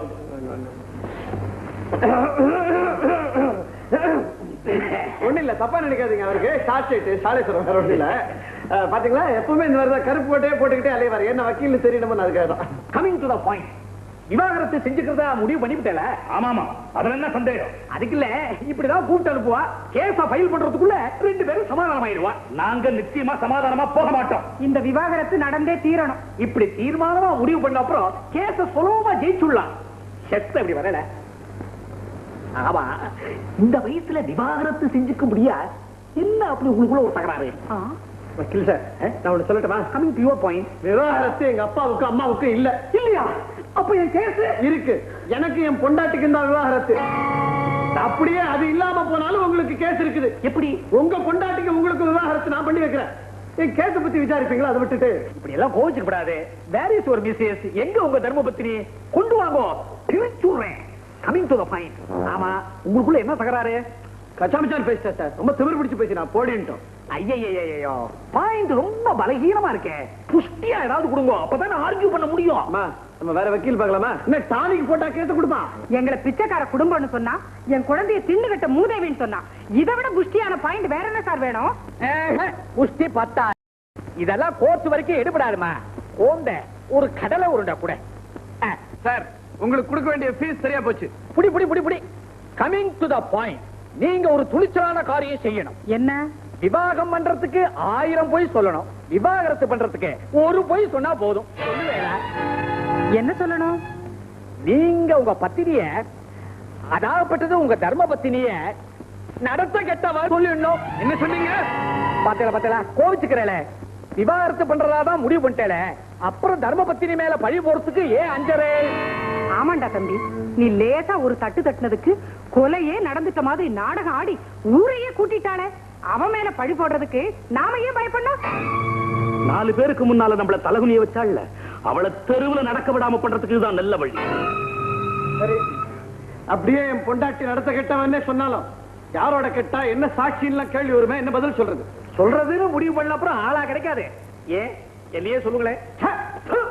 என்னதான் என் பொண்டாட்டி மேல எனக்கு கோவமா இருந்தாலும் உங்களோட சம்பந்தப்படுத்த அளவுக்கு அவமானப்படுத்த மாட்டேன். சரி வேண்டாம், இவரை சொல்லுங்க. வக்கீல் சார், என் புருஷன் ஒண்ணு அவ்வளவு கேவலமானவர் இல்ல. வேணா உங்களை சொல்லிங்க. சும்மா ஒரு டமாஷுக்கு தானே போய் சொல்ல சொன்ன. அதுக்கு ஒரு அளவு வேண்டாமா?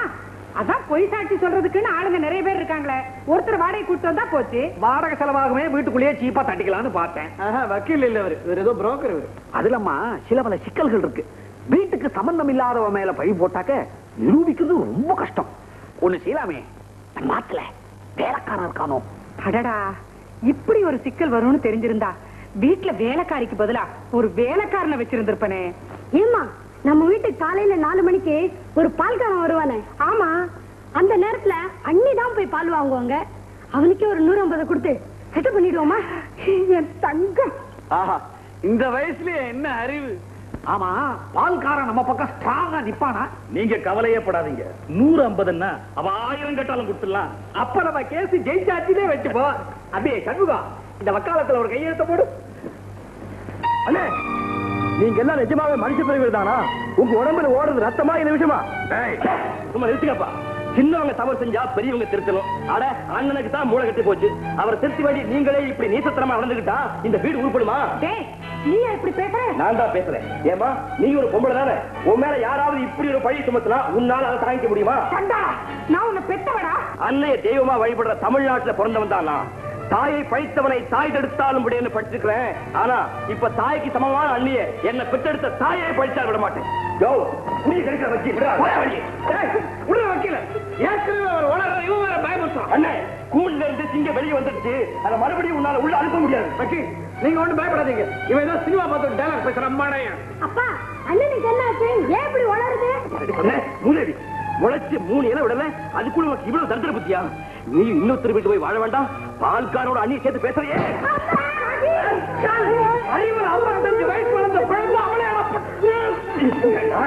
குழந்தையாட அடிக்கிறேன்.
ஐயோ ஐயோ ஏதோ சிவில் கேஸ் நினைச்சு நாட்டுக்குள்ள வந்துட்டேன். இப்பதான் புரியுது மென்டல் கேஸ். என்ன விட்டுரு.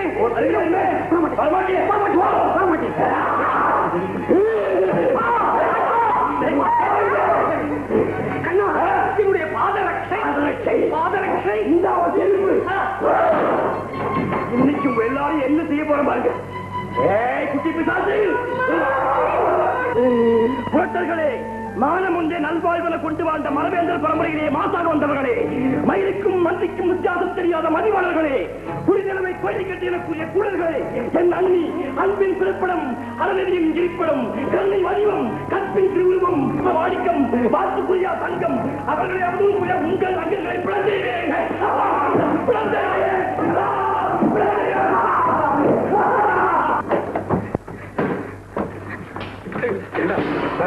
இப்படி ஆயிடுச்சா? ஏற்கனவே அரை பைத்தியம் மாதிரிதான் இப்ப முழு பைத்தியம் ஆயிட்டான். அப்பா நம்ம பரம்பரையில இதுக்கு முன்னாலேயே இந்த ட்ரபிள் உண்டா? சொல்லிடுங்கப்பா, எங்கிட்ட வைக்காதீங்க. ஏற்கனவே ஊர்ல இருக்கிறவங்க நாமெல்லாம் பைத்தியம் முடிச்சு கூண்டோட அலைய மாட்டோமான்னு வேண்டிக்கிட்டு இருக்காங்க.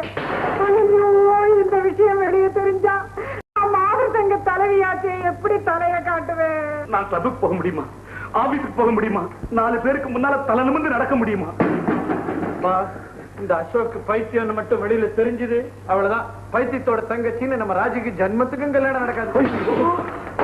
என்னங்க செய்யறது? பேசாம அவளுக்கு இப்ப கல்யாணம் பண்ணி வச்சிட வேண்டியதான். இது என்னமா விவரம் தெரியாம பேசிட்டு இருக்கீங்க? அவனை இந்த ரூம்லயே அடைச்சு வச்சுட்டு ஒரு நல்ல டாக்டர் கூப்பிட்டு வைத்தியம் பார்ப்போம். இந்த விஷயம் வெளியில தெரியாம மறைச்சிருவோம். Very good idea.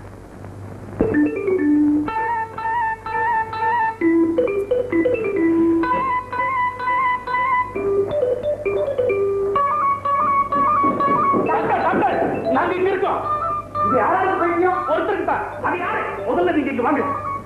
வழக்கமா என் பேஷண்ட் தான் மாடியில தான் இருக்கிற வழக்கம். இங்க யாரு? சத்தம் பண்றீங்க டாக்டர். வெளியே யாருக்காவது கேட்க போகுது. கேட்டாங்க. ஐயோ, எங்க மகனுக்கு பைத்தியம்னு வெளியே தெரிஞ்சா எங்க மானமே போயிடும் டாக்டர். அப்படின்னா உங்க மகனுக்கு பைத்தியங்கிறது வெளியே யாருக்குமே தெரியாதா? வெளியே யாருக்குமே தெரியாதா? தெரியாது.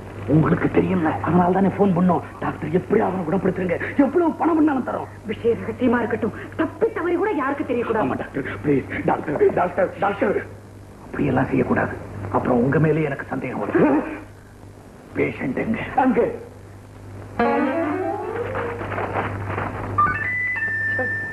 என்ன நியூஸ்?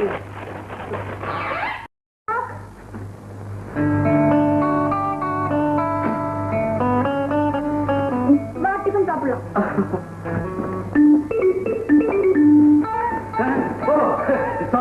சாரி என்ன மிஸ்டர் நாகரிகம், அசோக் எப்படி இருக்கு? குறைஞ்சிருக்கா? அவன் அண்ணி வந்ததுல இருந்து குறைஞ்சிருக்கா? அப்படியா? நான் போய் பார்த்துட்டு வந்துடுறேன். பூட்டித்தானே வச்சிருக்கீங்க? டாக்டர், எனக்கு பைத்தியமா? இனிமே எப்படி நான் தெருவில் நடமாட முடியும்? அசோக் அழாது அழாது. உனக்கு பைத்தியம் வெளியே யாருக்குமே தெரியாது. ஆமா, நாங்க அந்த விஷயத்தை மறைச்சு வச்சிருக்கோம். நீ ரொம்ப ஸ்ட்ரெயின் பண்ணிக்காத, போய் ரெஸ்ட் எடுத்துக்கோ. டாக்டர், நான் சொன்னேனே என் கல்யாண விஷயம்.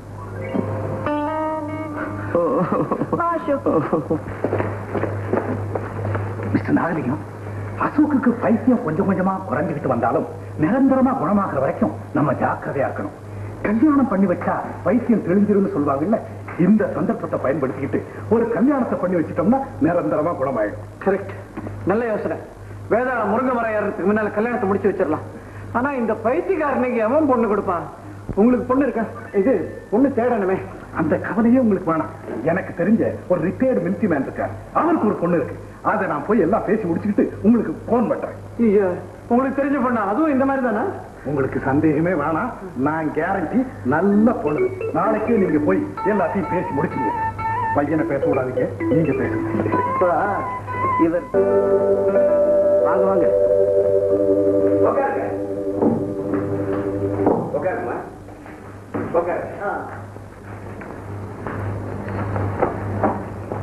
டாக்டர் உங்களை பத்தி ரொம்ப சொன்னாரு. டாக்டர் சொல்லிதான் எங்களை பத்தி உங்களுக்கு தெரியுமா? ஆச்சரியமா இருக்குது. யாரும் சொல்லாமலே எங்களை பத்தி இந்த ஊர் பூரா தெரியும். அப்படியா? நான் மிலிட்டரியில் ஆபீசரா இருந்தேன். அது நீங்க சொல்லிதான் தெரியும். ரிட்டையர் ஆகி வந்து இங்க செட்டில் ஆயிருக்கிறேன். பெண்ணுக்கு கல்யாணம் ஆனோன்னு காஷ்மீர் போயிடும். போயிட்டு வாங்க. அப்பா, பொண்ணை மறைச்சிடுங்கப்பா, எனக்கு பாக்குறதுக்கு ஆசையா இருக்கு. எங்க உங்க பையன் பையன்தான். அவனுக்கு எதுவுமே வளவளான்னு பேசிட்டு இருந்தா பிடிக்காது. இந்த காரியத்தை சட்டு புட்டுன்னு பிடிக்கும். என்ன படிச்சிருக்கீங்க? குமுதம், கல்கண்டு, தினமணி கதிர், தினத்தந்தி, பிலிமாலயா எல்லாம் படிச்சிருக்கேன். இது பழைய ஜோக்கு மாப்பிள, புதுசா ஏதாவது சொல்லுங்க. நீங்க பொண்ணு வர சொல்லுங்க. கீதா, கீதா.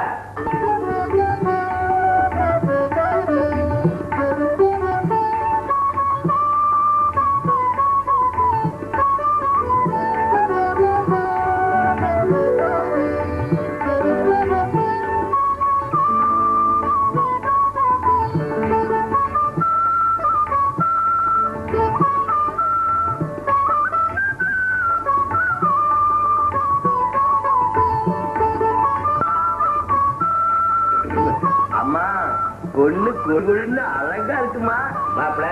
என் பொண்ணாச்சே, எப்படி இருக்கிறோம்? பையனுக்கு பொண்ணு பிடிச்சிருக்கு. அப்புறம் என்ன, மத்ததெல்லாம் பேசி முடிச்சிருவோம். பேசுவோம். பேசுறதுன்னா எனக்கு ரொம்ப பிடிக்கும். கொஞ்சம் ஏமாந்தா இங்கே ஒரு பொதுக்கூட்டம் போட்டுருவாரு போட்டுருக்க. மாப்பிளைக்கு தினமா 50,000 ரூபாய் கொடுக்கணும். பையனுக்கு சின்னதா ஒரு பெரிய கொடுக்கணும். தங்க நகை போக வைர அட்டிகை, வைர வளையல், வைரத்தோடு, வைர ஜிமிக்கி, வைர மாட்லு, வைர மூக்குத்தி, வைர புல்லாக்கு, அது போக 21 பட்டு சேலை, 51 வாயல் சேலை, 101 நூல் சேலை. அது போக வெள்ளி சாமான், பித்தளை சாமான், எவசில்வ சாமான், பீங்கான் சாமான், மரச்சாமான் எல்லாம் எங்க அந்தஸ்துக்கு தகுந்த மாதிரி நிறைய கொடுக்கணும். ஒண்ணு மறந்துட்டனே, தேங்காய் 101 கணக்கா இருந்துடணும். இப்படி தனித்தனியா சொன்னா நீங்க மறந்துடுவீங்க பாருங்க. அதுக்காகத்தான் லிஸ்ட் போட்டே கொண்டாந்துட்டேன். இந்தாங்க. ஏமா ஒண்ணு மறந்துடலையே, எல்லாத்தையும் ஒண்ணு விடாம எழுதிட்டீங்கல்ல? என்ன இதெல்லாம்? வந்து வந்து வந்து எல்லாம் உனக்குதாண்டா. எனக்காக எதையும் கேட்க கூடாதுன்னு சொல்லியிருக்கேன்ல. சீதனங்களையும் நகநட்டுகளையும் நீங்க வாங்க முடியாம பண்றேன். மாமா ரோட்டு விடாங்க.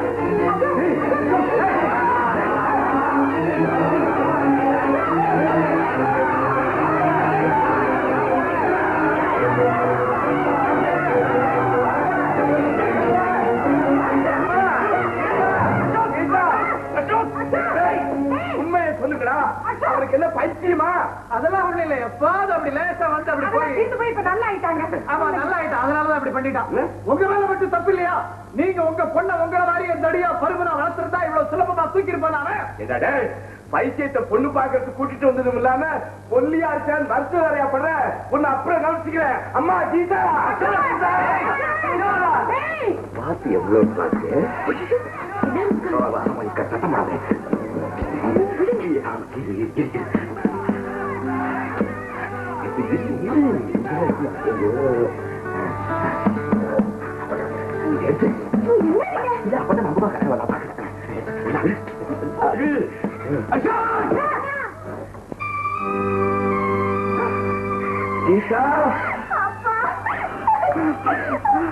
என் வாழ்க்கையே பாழாயிடுச்சுமா. ஐயோ கீதா, பாவிங்களா, உங்க அத்தனை பேரையும் சுட்டு போட்டிக்கிறவேன். எனக்கு இருக்கிறது ஒரே ஒரு பொண்ணு. பைத்தியங்கிற வருஷ வாழ்க்கையை நடத்த பாக்கிட்டீங்களாடா. இப்பவே போலீஸுக்கு போன் பண்றேன். உங்க அத்தனை பேரையும் 12 வருஷம் உள்ள தள்ளுறேன். அவசரப்படாதீங்க சார். இந்த மாதிரி நடக்கும் நாங்க கனவுல கூட நினைக்கல சார். எங்களை உள்ள தள்ளுறதுனால உங்களுக்கு ஒரு நன்மையும் இல்ல. உங்க பொண்ணு வாழ்க்கை நினைச்சு பாருங்க. இந்த விஷயம் வெளியில தெரிஞ்சா நம்ம எல்லாருக்கும் தான் சார். வேற வழி இல்லைங்கிறதுக்காக நான் ஒத்துக்கிறேன். நீங்க செஞ்ச தவறுக்கு தண்டனை கொடுத்தாதான் சரியா இருக்கும். உங்க பொண்ணு கொடுத்துருங்க. கொடுக்கிறேன். ஆனா 2 லட்சம் ரூபாய் கொடுக்கணும். வேற வழி இல்ல. இல்லன்னா போலீஸுக்கு போன் பண்ணுவேன். 10 லட்சம் ரூபாய் மான லட்சம் வழக்கு போடுவேன். பணத்தை கொடுத்துறேன். ஆனா கல்யாணத்தை ரகசியமா முடிச்சிடணும். கல்யாணத்தை பண்ணி வைக்கிறதுக்கு ஐயருக்கு என்ன பண்றது? இது ஒரு பெரிய கஷ்டமா? அப்பா தலைக்கு சாரம் பண்ணி குடிமை வச்சிடலாம். கவலைப்படாதீங்க. ஐயர் கல்யாணத்துக்கு சொல்ற மந்திரத்தை டேப் பண்ணி வச்சிருக்கிறேன். டேப் வச்சே கல்யாணத்தை ரகசியமா முடிச்சிருவோம்.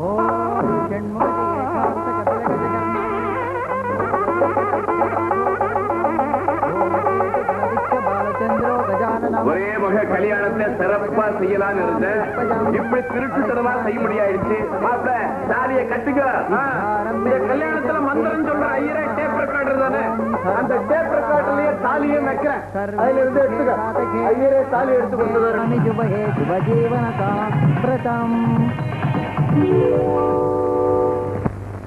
டேய் சண்முகம், சிகரெட் குடுறா. முனியம்மா, முனியம்மா வாங்க. எப்போ நீங்க? காலையில் தான் வந்தேன். ஒரு கோயில் விடாம எல்லா கோயிலுக்கும் போய் பிரார்த்தனை பண்ணிட்டு வந்திருக்கேன். இந்தா பிரசாதம். இந்த பத்தியா தாய்த்து, இதை என் கையில கட்டு. என்ன நடக்குதுன்னு பாரு.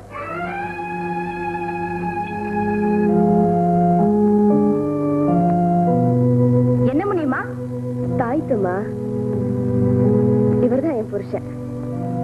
முனியம்மா, தாய்த்து எதுக்கு? லாட்டரி சீட்ல பரிசு விழணும்னு வேண்டிக்கிட்டீங்களா? அட இல்லம்மா, நிஜமாவே எங்களுக்கு லாட்டரியில ₹1,00,000 பரிசு விழுந்தது.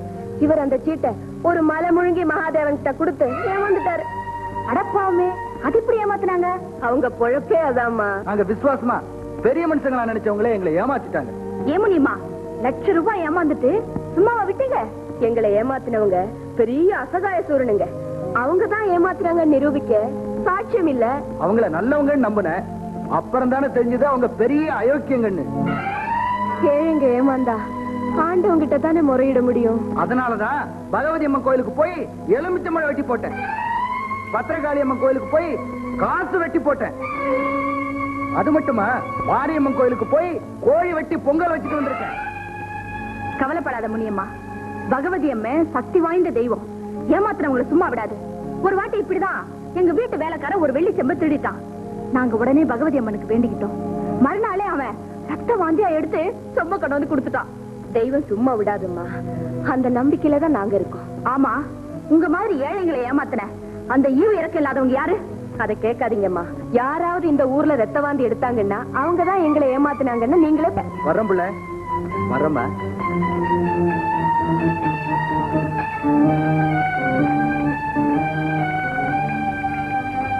அத்தா, அத்தா, இது கேளுங்களேன், கேளுங்க கொஞ்சம். என்ன நம்ம போட்ட திட்டப்படியே முனியமாவும் உங்க புருஷனும் சாமி தம்புரான் அளந்து விட்டாங்க. மாமா மாமி உங்க அண்ணன் எல்லாம் பயந்து நடுங்குறாங்க. ஐயோ, மூளையே மூளை. உன் திட்டமெல்லாம் வச்சு எழுதிட்டு வருது. இதனால முனியமாவுக்கு சேர வேண்டிய பணத்தை அவங்க கொடுத்துட்டாங்கன்னா நான் ரொம்ப சந்தோஷப்படுவேன்.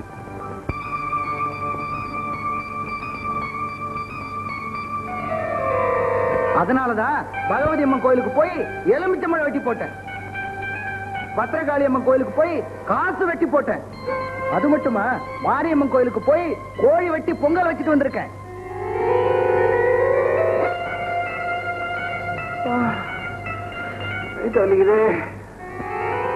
பகவதி அம்மை சக்தி வாய்ந்த தெய்வம். ஏமாத்துறவங்களை சும்மா விடாது. ஒரு வாட்டி இப்படிதான் எங்க வீட்டு வேலைக்காரன் ஒரு வெள்ளி செம்பு திருடிட்டான். நாங்க உடனே பகவதி அம்மனுக்கு வேண்டிக்கிட்டோம். மறுநாளே அவன் ரத்த வாந்தியா எடுத்து சொம்ப கொண்டு வந்து கொடுத்துட்டான். தெய்வம் சும்மா விடாதும்மா, அந்த நம்பிக்கையில தான் நாங்க இருக்கோம்.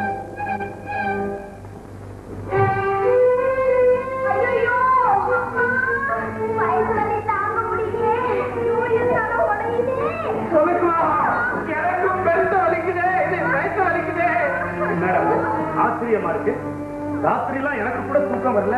கண்ணை மூடினா ரத்த வாங்கி எடுக்கிற மாதிரியே கனவு வருது. என்னங்க இது? ஒரே ராத்திரில எல்லாருக்குமா இப்படி வரும்? அம்மா, இதுல ஏதோ சாமி குறை இருக்கு. யாராச்சும் ஏவல் வச்சிருப்பாங்க. முனியம்மா நேத்து காசு வெட்டி போட்டேன்னு சொன்னாலே, ஒருவேளை அதுவாதான் இருக்குமோ? ஏன் எல்லாரும் போய் அவசரப்படுறீங்க? அது ஒண்ணு இல்ல, இந்த தலைவலி வயிற்று வலி அவ்வளவுதான். மாத்திரை சாப்பிட்டா சரியா போயிடும். எது சாப்பிட்டாலும் சரி ஆகாது. இதெல்லாம் முனியமாவை ஏமாத்துனால வந்த வேலை. உடனே அவளை கூப்பிட்டு அவளுக்கு சேர வேண்டிய பணத்தை கொடுத்தனுப்புங்க. முனியமா, முனியமா, இப்ப கூப்பிடுறேன், நீ ரூமுக்கு போட. அப்பா, ஏழைகள் வயிறு எரிஞ்சு கொடுக்குற சாபம் நிச்சயம் பலிச்சிடும். முதல்ல அவ பணத்தை கொடுத்துருங்க. இப்ப கொடுக்க போறீங்களா இல்லையா? உன்னோட பெரிய இழவா போச்சு. உன் பைத்தியம் தீர்றதுக்காக நாங்க இன்னும் என்னவெல்லாம் தியாகம் பண்ணணுமோ. யாருக்கு பைத்தியம்? உனக்கு பைத்தியம், அப்பாவுக்கு பைத்தியம், இந்த வீட்டில் இருக்கிற எல்லாரும் பைத்தியம். முனியமாவுக்கு சேர வேண்டிய பணத்தை கொடுத்துருங்க. இல்ல உங்க குழந்தை உரிமையில. அப்பா, இவன் ஆரம்பத்தை பைத்தியக்கார ஆஸ்பத்திரிக்கு அனுப்பியிருக்கணும். இவனுக்கு பைத்தியங்கிறது வெளியே தெரிஞ்சா ஒண்ணு கெட்டு போறாரு. கொஞ்ச நாளைக்கு வெளியே தலை கட்ட முடியாது. அவ்வளவுதானே? ரூம்குள்ள போட்டு கூட்டிட்டு பைத்தியக்கார ஆஸ்பத்திரிக்கு போன் பண்ணி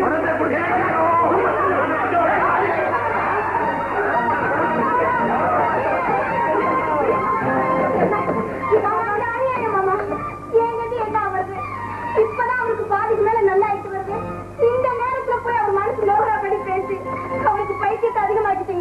என் புருஷனோட தம்பி ஒரு பைத்தியம் தெரிஞ்சா ஊரெல்லாம் சிரிக்காதா? நம்ம குடும்பமே பைத்தியக்கார குடும்பம் சொல்லாதா? சொன்னா சொல்லிட்டு போட்டோம். என்னடா இப்படி சொல்றேன்? ராணி ஒரு பைத்தியக்காரனுடைய தங்கச்சின்னு தெரிஞ்சா அவளை யாரா கல்யாணம் செய்துக்குவா? கல்யாணம் செய்து காட்டி போட்டோம். சண்முகம், பணத்துக்காக எல்லாரோட வாழ்க்கையும் பாழாக்கிடாதீங்க. பணம் போனா வரும், மானம் போனா வராது. என்னங்க எல்லாரும் செஞ்சு முயற்சிக்காதீங்க. ஏற்கனவே உடம்பு என்ன குழப்பாதீங்க.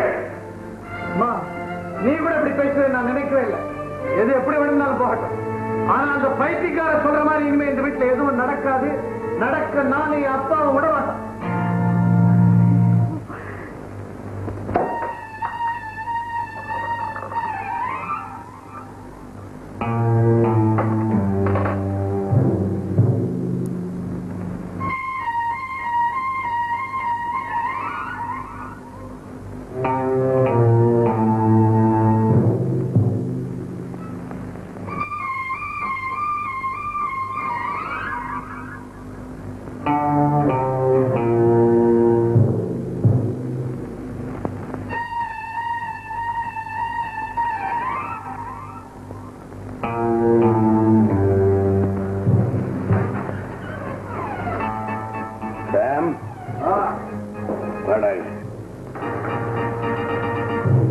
இனிமே இந்த அசோக்கோட டார்ச்சர் என்னால தாங்க முடியாது. சொல்றதுக்கு என்ன கூப்பிட்டீங்க? ஆமாங்க, இதுக்கு எப்படியாவது ஒரு முடிவு கட்டி ஆகும். எனக்கு ஒரு வழியும் தெரியல. வெளியில சொன்னா மானம் போயிடுமே பயமா இருக்குது. வெளியில சொல்லாம இருக்கிறதுனால தினம் பிராணம் போய்கிட்டே இருக்குது. அவன் மனசு சந்தோஷப்பட்டா பைத்தியம் தீருங்கிறதுக்காக இன்னும் என்னதான்டா செய்யறது? இருக்கிற சொத்தை எல்லாம் தான தர்மம் பண்ணிட்டு பரதேசிகளா தெரிய வேண்டியதுதான். உன் எதிரில் நான் சாப்பிடறது இல்லையா? வந்துட்டியா? அசோக் பைத்தியங்கிறது இன்னும் எத்தனை நாளைக்கு முடி மறைக்கும்? எப்ப தெளியும்னு தெரியும். திடீர்னு பார்த்தா தெளிகிற மாதிரி இருக்குது, திடீர்னு அதிகமாகுது. அவன் விருப்பப்படிதான் நாம வாழ வேண்டியதா இருக்கு. கொஞ்ச நாளைக்குன்னா பரவாயில்ல, வாழ்நாள் புறா சித்திரவதை கூட நான் தயாராக. நமக்கு மட்டுமா சித்திரவதை? என்னைக்காவது ஒரு நாள் இந்த விஷயம் வெளியில தெரியத்தான் போகுது. அப்போ அது அவனை மட்டுமா பாதிக்கும்? பரம்பரைக்கு நம்ம குடும்பத்தையே பாதிக்கும். இதுக்கு என்னடா வழி? எனக்கு ஒரு வழி தோணுது, ஆனா அது கொஞ்சம் கொடூரமான முடிவு. முடிவு எப்படி இருந்தாலும் பரவாயில்ல, இந்த நிலைமை மாறணும். அதுக்கு ஒரே ஒரு வழிதான் இருக்குது. அசோக்க காதம் வச்ச மாதிரி தீர்த்தணும். பண்ண சொல்றேன். அவனுக்கு நமக்கு அமைதி கிடைக்கிறதை தவிர வேற வழி கிடையாது. ரேஸ் குதிரைக்கு கூட கால் உடைஞ்சு போனா அது காலாகாலத்துக்கும் வலியினால் அவஸ்தப்படுறதை பார்க்க சகிக்காம அதை உடனே சுட்டு கொண்டுடுவாங்க. அசோக் பைத்தியம் தீர்றதுக்காக நாம எல்லா அவமானத்தையும் சகிச்சுக்கிட்டு அவன் விருப்பப்படி எல்லாம் ஆட்டம் போட்டான். ஆனா அவன் பைத்தியம் தீர்ற மாதிரி தெரியல. இது நாளுக்கு நாள் முத்தலாம். அவனை வீட்டுல வச்சுக்க முடியாத நிலைமை கூட உருவாகலாம். அப்புறம் அவன் சட்டையை கீழ்ச்சிக்கிட்டு கல்லடி பட்டுக்கிட்டு தெரு அலைவானே, அனாதைய சாவானே, அதையெல்லாம் பார்க்கிற செம்பு உங்களுக்கு இருக்குதா? இல்ல. அந்த நிலைமை வந்தா நாம வெளியில தலை காட்ட முடியுமா? முடியாது. இந்த அவப்பேரித்தோட போகுமா? போகாது. வேற வழி தெரியல. ஆனா அசோக எப்படி தீர்க்கிறது? டாக்டரை கூப்பிட்டு விவரத்தை சொல்லி அவர் எவ்வளவு பணம் கேட்டாலும் அதை கொடுத்து அசோக்கு விஷ ஊசி பட சொல்லுவோம். டாக்டர் ஒத்துக்குவாரா? அசோக்கு பைத்தியம் படிச்ச உடனே அவனுக்கு யாருக்கும் தெரியாம வைத்தியம் பாருங்க, 1க்கு 10 ஃபீஸ் கொடுக்கறோம்னு சொன்னமே, ஒத்துக்கிட்டாருல்ல? ஆமா. நாணயமான டாக்டரா இருந்திருந்தா நியாயமான ஃபீஸுக்கே வைத்தியம் பார்த்திருப்பாரு. இல்ல கண்டிப்பான டாக்டரா இருந்திருந்தா அவன் ஆஸ்பத்திரியில சேருங்க, பணத்துக்காக ரகசியமா வைத்தியம் பார்க்க மாட்டேன்னு சொல்லிருப்பார். அதனால அவருக்கு பணத்தாசை இருக்குதுன்னு நல்லா தெரியுது. பணத்தாசையும் பெண்ணாசையும் உள்ளவன் எதுக்கும் தயங்க மாட்டான். அப்போ டாக்டர் உடனே வர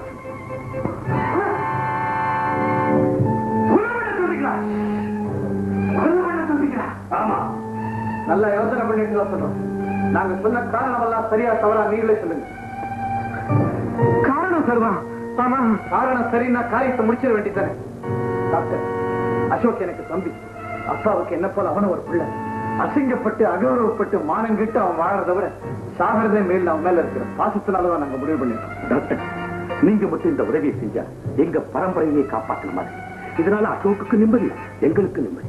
அந்த சின்ன பொண்ணு அசோக் கொண்டாட்டி அதுக்கு அது என்ன ஆகிறது? டாக்டர், அசோக் பைத்தியக்காரங்கிற விஷயம் இப்ப யாருக்கும் தெரியாது. எல்லாரும் அவனை நல்லவன் நினைச்சுக்கிட்டு இருக்காங்க. ஒரு பைத்தியக்காரனுக்கு பொண்டாட்டியா இருக்கிறத விட ஒரு நல்லவனுக்கு விதவையா இருக்கிறது எவ்வளவோ மேல்.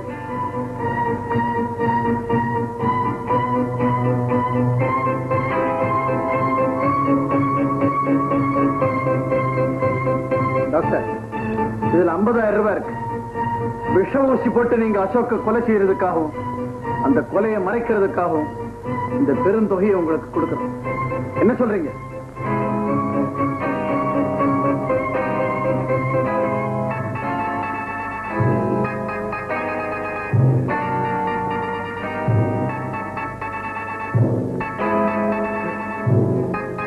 உங்க நன்மைக்காக, ஒரு நல்ல காரணத்துக்காக இந்த திட்டத்துக்கு நான் ஒத்துக்கிறேன். ஆனா நீங்க எனக்கு ஒரு லெட்டர் கொடுக்கணும். ஏன்னா அசோக்குக்கு விஷ ஊசி போட்டு கொன்னுடுங்க அப்படின்னு எழுதி கையெழுத்து போட்டு கொடுக்கணும். டாக்டர் விளையாடுறீங்களா? மிஸ்டர் நாகலிங்கம், காரியம் முடிஞ்ச உடனே நீங்க மனம் மாறி, டாக்டர் என் மகனுக்கு ஊசி போட்டு கொன்னுட்டீங்களேன்னு அழ ஆரம்பிச்சுட்டா என் கதி என்ன ஆகுறது? நீங்க தப்பிச்சுப்பீங்க, நான் மாட்டிக்குவனே. நீங்க சொல்லித்தான் இந்த காரியத்தை நான் செஞ்சேன்னு சொன்னா யார் நம்ப போறா? அதோட லெட்டர் எழுதி கொடுக்கறதுனால ஒண்ணும் தப்பு இல்லை. அந்த லெட்டர் நான் வெளியே காமிச்சா உங்களோட சேர்ந்து நானும் தானே மாட்டிக்குவேன். சரி டாக்டர், இன்னொரு விஷயம், உடனே விஷ ஊசி போட்டு அசோக் செத்தா சந்தேகம் வந்துடும். அதனால இன்னைக்கு நாளைக்கும் மயக்க ஊசி போட்டு அவரை படுக்க வச்சிருவேன். அவரால பேச முடியாது, டெம்பரேச்சர் குறையும். ஜன்னி விஷ ஜுரம் கண்டிருக்கு, பிழைக்கிறது கஷ்டம் அப்படின்னு ஊர்ல நியூஸ் பரப்பி விடுங்க. சரி, வந்த வெள்ளிக்கிழமை காலையில் 6 மணிக்கு விஷ ஊசியை போட்டுறேன். 9 மணிக்கெல்லாம் ஆயிடும். அவ்வளவு நேரமாகும். அது சோப்பாட்டம். உயிர் போன உடனே அதிக நேரம் போட்டு வச்சுட்டு அழாதீங்க. கண்டுபிடிச்சு வாங்க. உடனே எடுத்துட்டு போய் அடக்கம் பண்ணிட்டு கொஞ்சம் முன்னாலே அடக்கம் பண்ணிடு.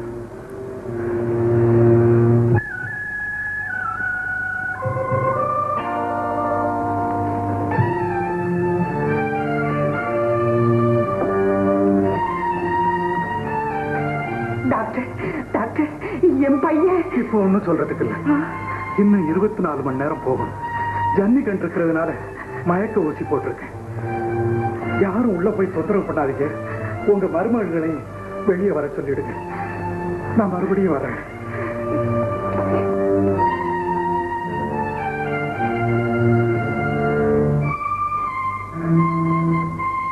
திட்டப்படி எல்லாம் ஒழுங்கா நடந்துகிட்டு இருக்கு. காலையில 6 மணிக்கு வந்து விஷ ஊசி போட்டுறேன்.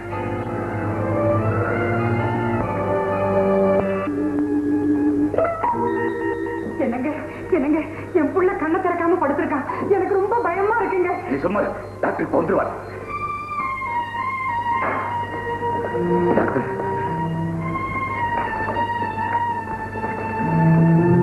என்ன வாங்க, நீங்க மட்டும் வாங்க.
தம்பிக்கு எப்படிங்க இருக்கு?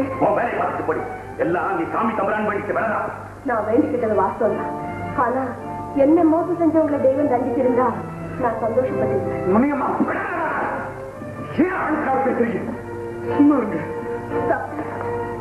என் புருஷனை காப்பாத்துறதுக்காக நீங்க எவ்வளவோ கஷ்டப்படுறீங்க. அவரை நீங்க நிச்சயம் காப்பாத்துருவீங்கிற நம்பிக்கை எனக்கு இருந்தாலும் என் மனசுக்குள்ள ஏதோ ஒரு பயம் என்ன உனக்கு எடுக்குது. டாக்டர், ஒரு பொண்ணுக்கு தாலி பாக்கியத்தை விட பெரிய பாக்கியம் வேற எதுவுமே கிடையாது. எனக்கு கல்யாணம் ஆகி 1 வாரம் தான் ஆகுது. இந்த நிலையில அவருக்கு ஏதாவது ஆயிட்டா நான் விதவை ஆயிடுவேன். டாக்டர், நான் விதவை ஆகக்கூடாது. உங்களை தான் நான் மலை போல நம்பி இருக்கேன். தீர்க்க சுமங்கலியா இருந்தேன். என்ன ஆசீர்வாதம் பண்ணுங்க டாக்டர், என்ன ஆசீர்வாதம் பண்ணுங்க. தீர்க்க சுமங்கலி யாருமா? தீர்க்க சுமங்கலி யாரு?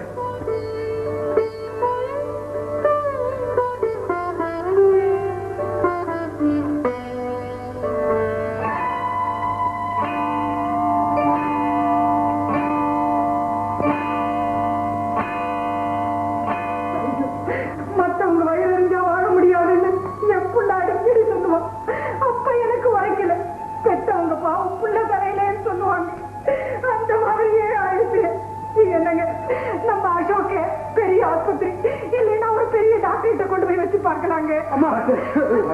அப்ப நான் சின்ன டாக்டரா? அசோக் இப்ப இருக்கிற நிலைமையில காரணம் வச்சு கொண்டு போறது ஆபத்து. ஏதாவது பேசாதீங்க.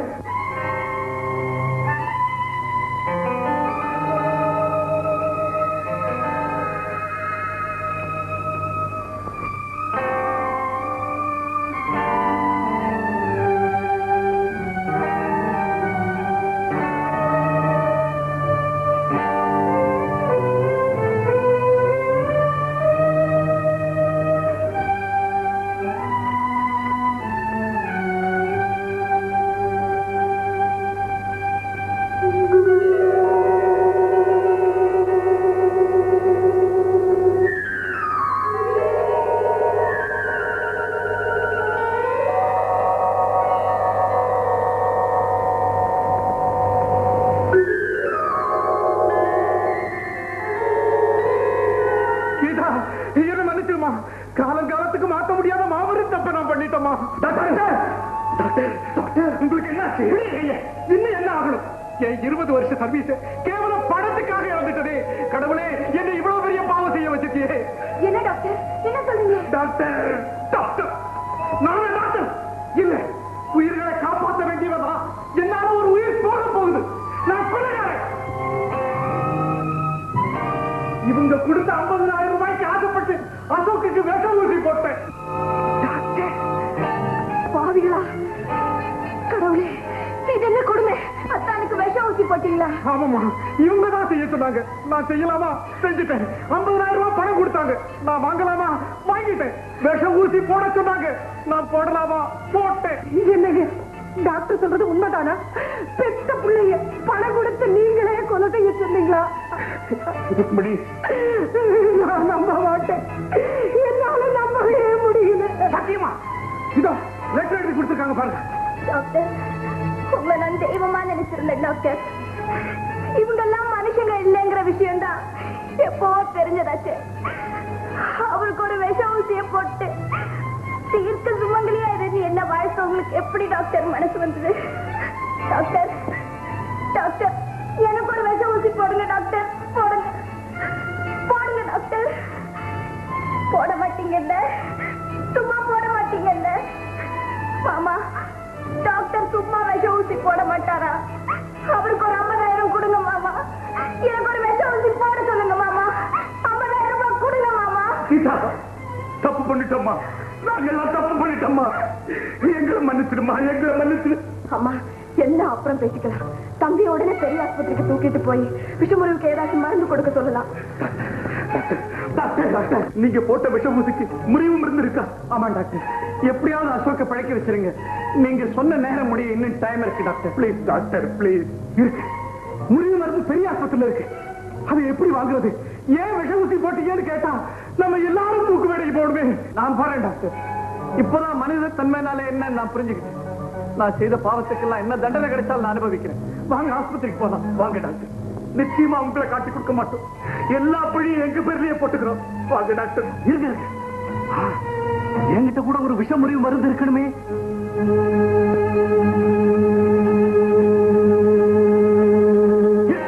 மருந்து இருக்கு. இந்த ஊசியை போட்டா அசோக் நிச்சயம் படுத்திக்கலாம். அசோக், அந்த மருந்து கொடு. விஷம் தலைக்கு ஏறதுக்குள்ள அந்த மருந்து போட்டாகணும். வேண்டாம் டாக்டர், நான் உயிர் வாழ விரும்பல. ஏன்பா, அசோக் செத்து போயிட்டான்னா இங்க நம்ம மேல பழி வந்துடுமோன்னு பயமா இருக்கா? பயப்பட வேண்டாம். மயக்கம் தெரிஞ்சு எழுந்ததும் நீங்க பேசினதெல்லாம் கேட்டேன். முதல்ல என்னாலேயே நம்ப முடியல. அப்பா, உங்களையெல்லாம் திருத்தணுங்கிறதுக்காகத்தான் நான் பைத்தியமா நடிச்சேன். ஆனா அது அவ்வளவு தண்டம்னு இப்பதான் புரிஞ்சுக்கிட்டேன். உங்களுக்கு மகன்னு சொல்லிக்கிட்டு வாழறதை விட சந்தோஷமா சாகிறதே மேல். பயப்படாதீங்க, நானே தற்கொலை செஞ்சுட்டு தான் எழுதி கொடுத்துட்டு தான் சாகும். அசோக், சாகும்போது கூட என்ன காப்பாற்றணும்னு நினைக்கிற பெருந்தன்மை உனக்கு இருக்குது. நேற்று வரைக்கும் உன்னை என் தம்பின்னு சொல்லிக்கவே நான் வைக்கப்பட்டேன். இன்னைக்கு உனக்கு அண்ணன் சொல்லிக்கிறதுல பெருமைப்படுறேன். அந்த மருந்து கொடுத்துற அசோக், நேரமாகுது. என்ன விஷ ஊசி போட்ட விஷயம் வெளியே தெரிஞ்ச பிறகுதானே இந்த பாசமும் நேசமும். ஒருவேளை மனசாட்சிக்கு பயந்து டாக்டர் புலம்பாம இருந்திருந்தா சும்மாதானே எதிர்ப்பீங்க. இல்ல அசோக், இல்ல.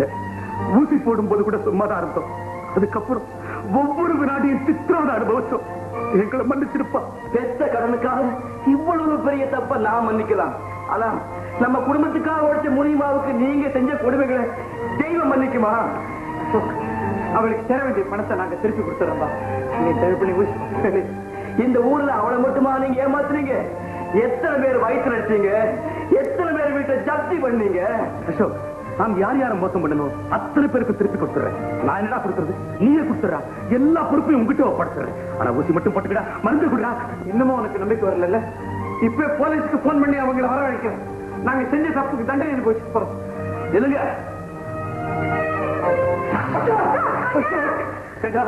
இவ்வளவு சொல்லி நீ நம்பலையா? ஜெனரல் ஹாஸ்பிட்டலுக்கு போய் மருந்து வாங்கிட்டு வரது கூட நேரம் இல்லையடா. என்ன அசம், நான் கஷ்டப்பட்டு சிரமப்பட்டு வாங்கி வச்சிருந்த குளுக்கோஸ் பாட்டில உடைச்சு விட்டேன். ஆமா, இப்ப நான் உடைச்சது வெறும் குளுக்கோஸ் பாட்டில் தான். ஆமா, நான் இவனுக்கு போட்டது விட்டமின் பி இன்ஜெக்ஷன், விஷ ஊசி இல்லை. உண்மையிலேயே உங்களை எல்லாம் திருத்தலங்களுக்காகத்தான் இப்படி ஒரு நாடகம் ஆடி உங்களுக்கு எல்லாம் தொல்லை கொடுத்தேன். அதுக்காக என்ன மன்னிச்சிடுங்க. என் குடும்பமும் நல்ல குடும்பம்னு இந்த நாட்டை எல்லாரும் சொல்லணுங்கிறதா என்னுடைய ஆசை. ஆசைக்கு நாங்க யாரும் குறுக்கரிக்க மாட்டோம். முடிஞ்ச வரைக்கும் உதவி செய்யும். நாளைக்கே நான் அடகு பிடிச்ச நகை பாத்திரம் எல்லாத்தையும் திருப்பி கொடுத்தேன். அம்மா, அண்ணா இனிமே நான் உழைய மாட்டேன். இனிமே நான் சிகரெட் பிடிக்க மாட்டேன், குடிக்க மாட்டேன், மத்தவங்களை திட்ட மாட்டேன், சுமரா நடந்துக்க மாட்டேன். விட வேண்டிய பழக்கங்கள் என்கிட்ட நிறைய இருக்குப்பா. மொத்தத்துல இனிமே நான் நல்லவனா இருப்பேன். மறுபடியும் மாற மாட்டீங்களே? தலைகீழ நின்னாலும் மாற மாட்டேன். ஆமா, இந்த நாடகத்துல உனக்கும் பங்கு உண்டா? ஆமாங்க, ஆனா நான் சைடு ஹீரோயின் தான். அவதான் ஹீரோயின். ஆமா, ஹீரோயின் ஹீரோ பக்கத்துல வந்து இல்லமா? இப்படி ஒரு நல்ல காட்சியை பார்க்க தவங்க இருக்கும். எப்பவும் இந்த சந்தோஷம் உங்க எல்லாருக்கும் நினைக்கும். நான் சாமியை வேண்டவும் இல்லை, காசு வெட்டி போடவும் இல்லை. எல்லாம் தம்பி சொன்னபடி செஞ்சேன். முனிமா, கொஞ்சம் பணத்தை வாங்கிட்டு போ. யார் சொன்னாலும் இந்த வீட்டை விட்டு நான் போக மாட்டேன் தம்பி. இனிமே இது என் சொந்த வீடு மாதிரி. தாராளமா இடியாரு லாட்டரி சீட்டு பணத்தை வாங்கிக்க. அப்போ நான் வந்த வேலை நல்லபடியா முடிஞ்சது. நான் வரட்டுமா? டாக்டர், நீங்க செய்த உதவியை நான் மறக்கவே மாட்டேன். டாக்டர், ஒரே ஒரு ரிக்வெஸ்ட். அந்த 50,000 ரூபாய் திருப்பி கொடுத்துறீங்களா? அப்பவே அசோக் கிட்ட கொடுத்துட்டேன். நல்ல எண்ணங்கள் எப்பவுமே வெற்றி அடையும். வீடு திருந்துனா நாடு திருந்தும். வீட்டுல நான் அடிக்கடி வர்றேன். ஃப்ரெண்ட்லியா வர்றேன். வரட்டுமா? டாக்டர், அது மாடிப்படி. வாசப்படி அந்த பக்கம். ஆமாமா, இந்த பக்கம்.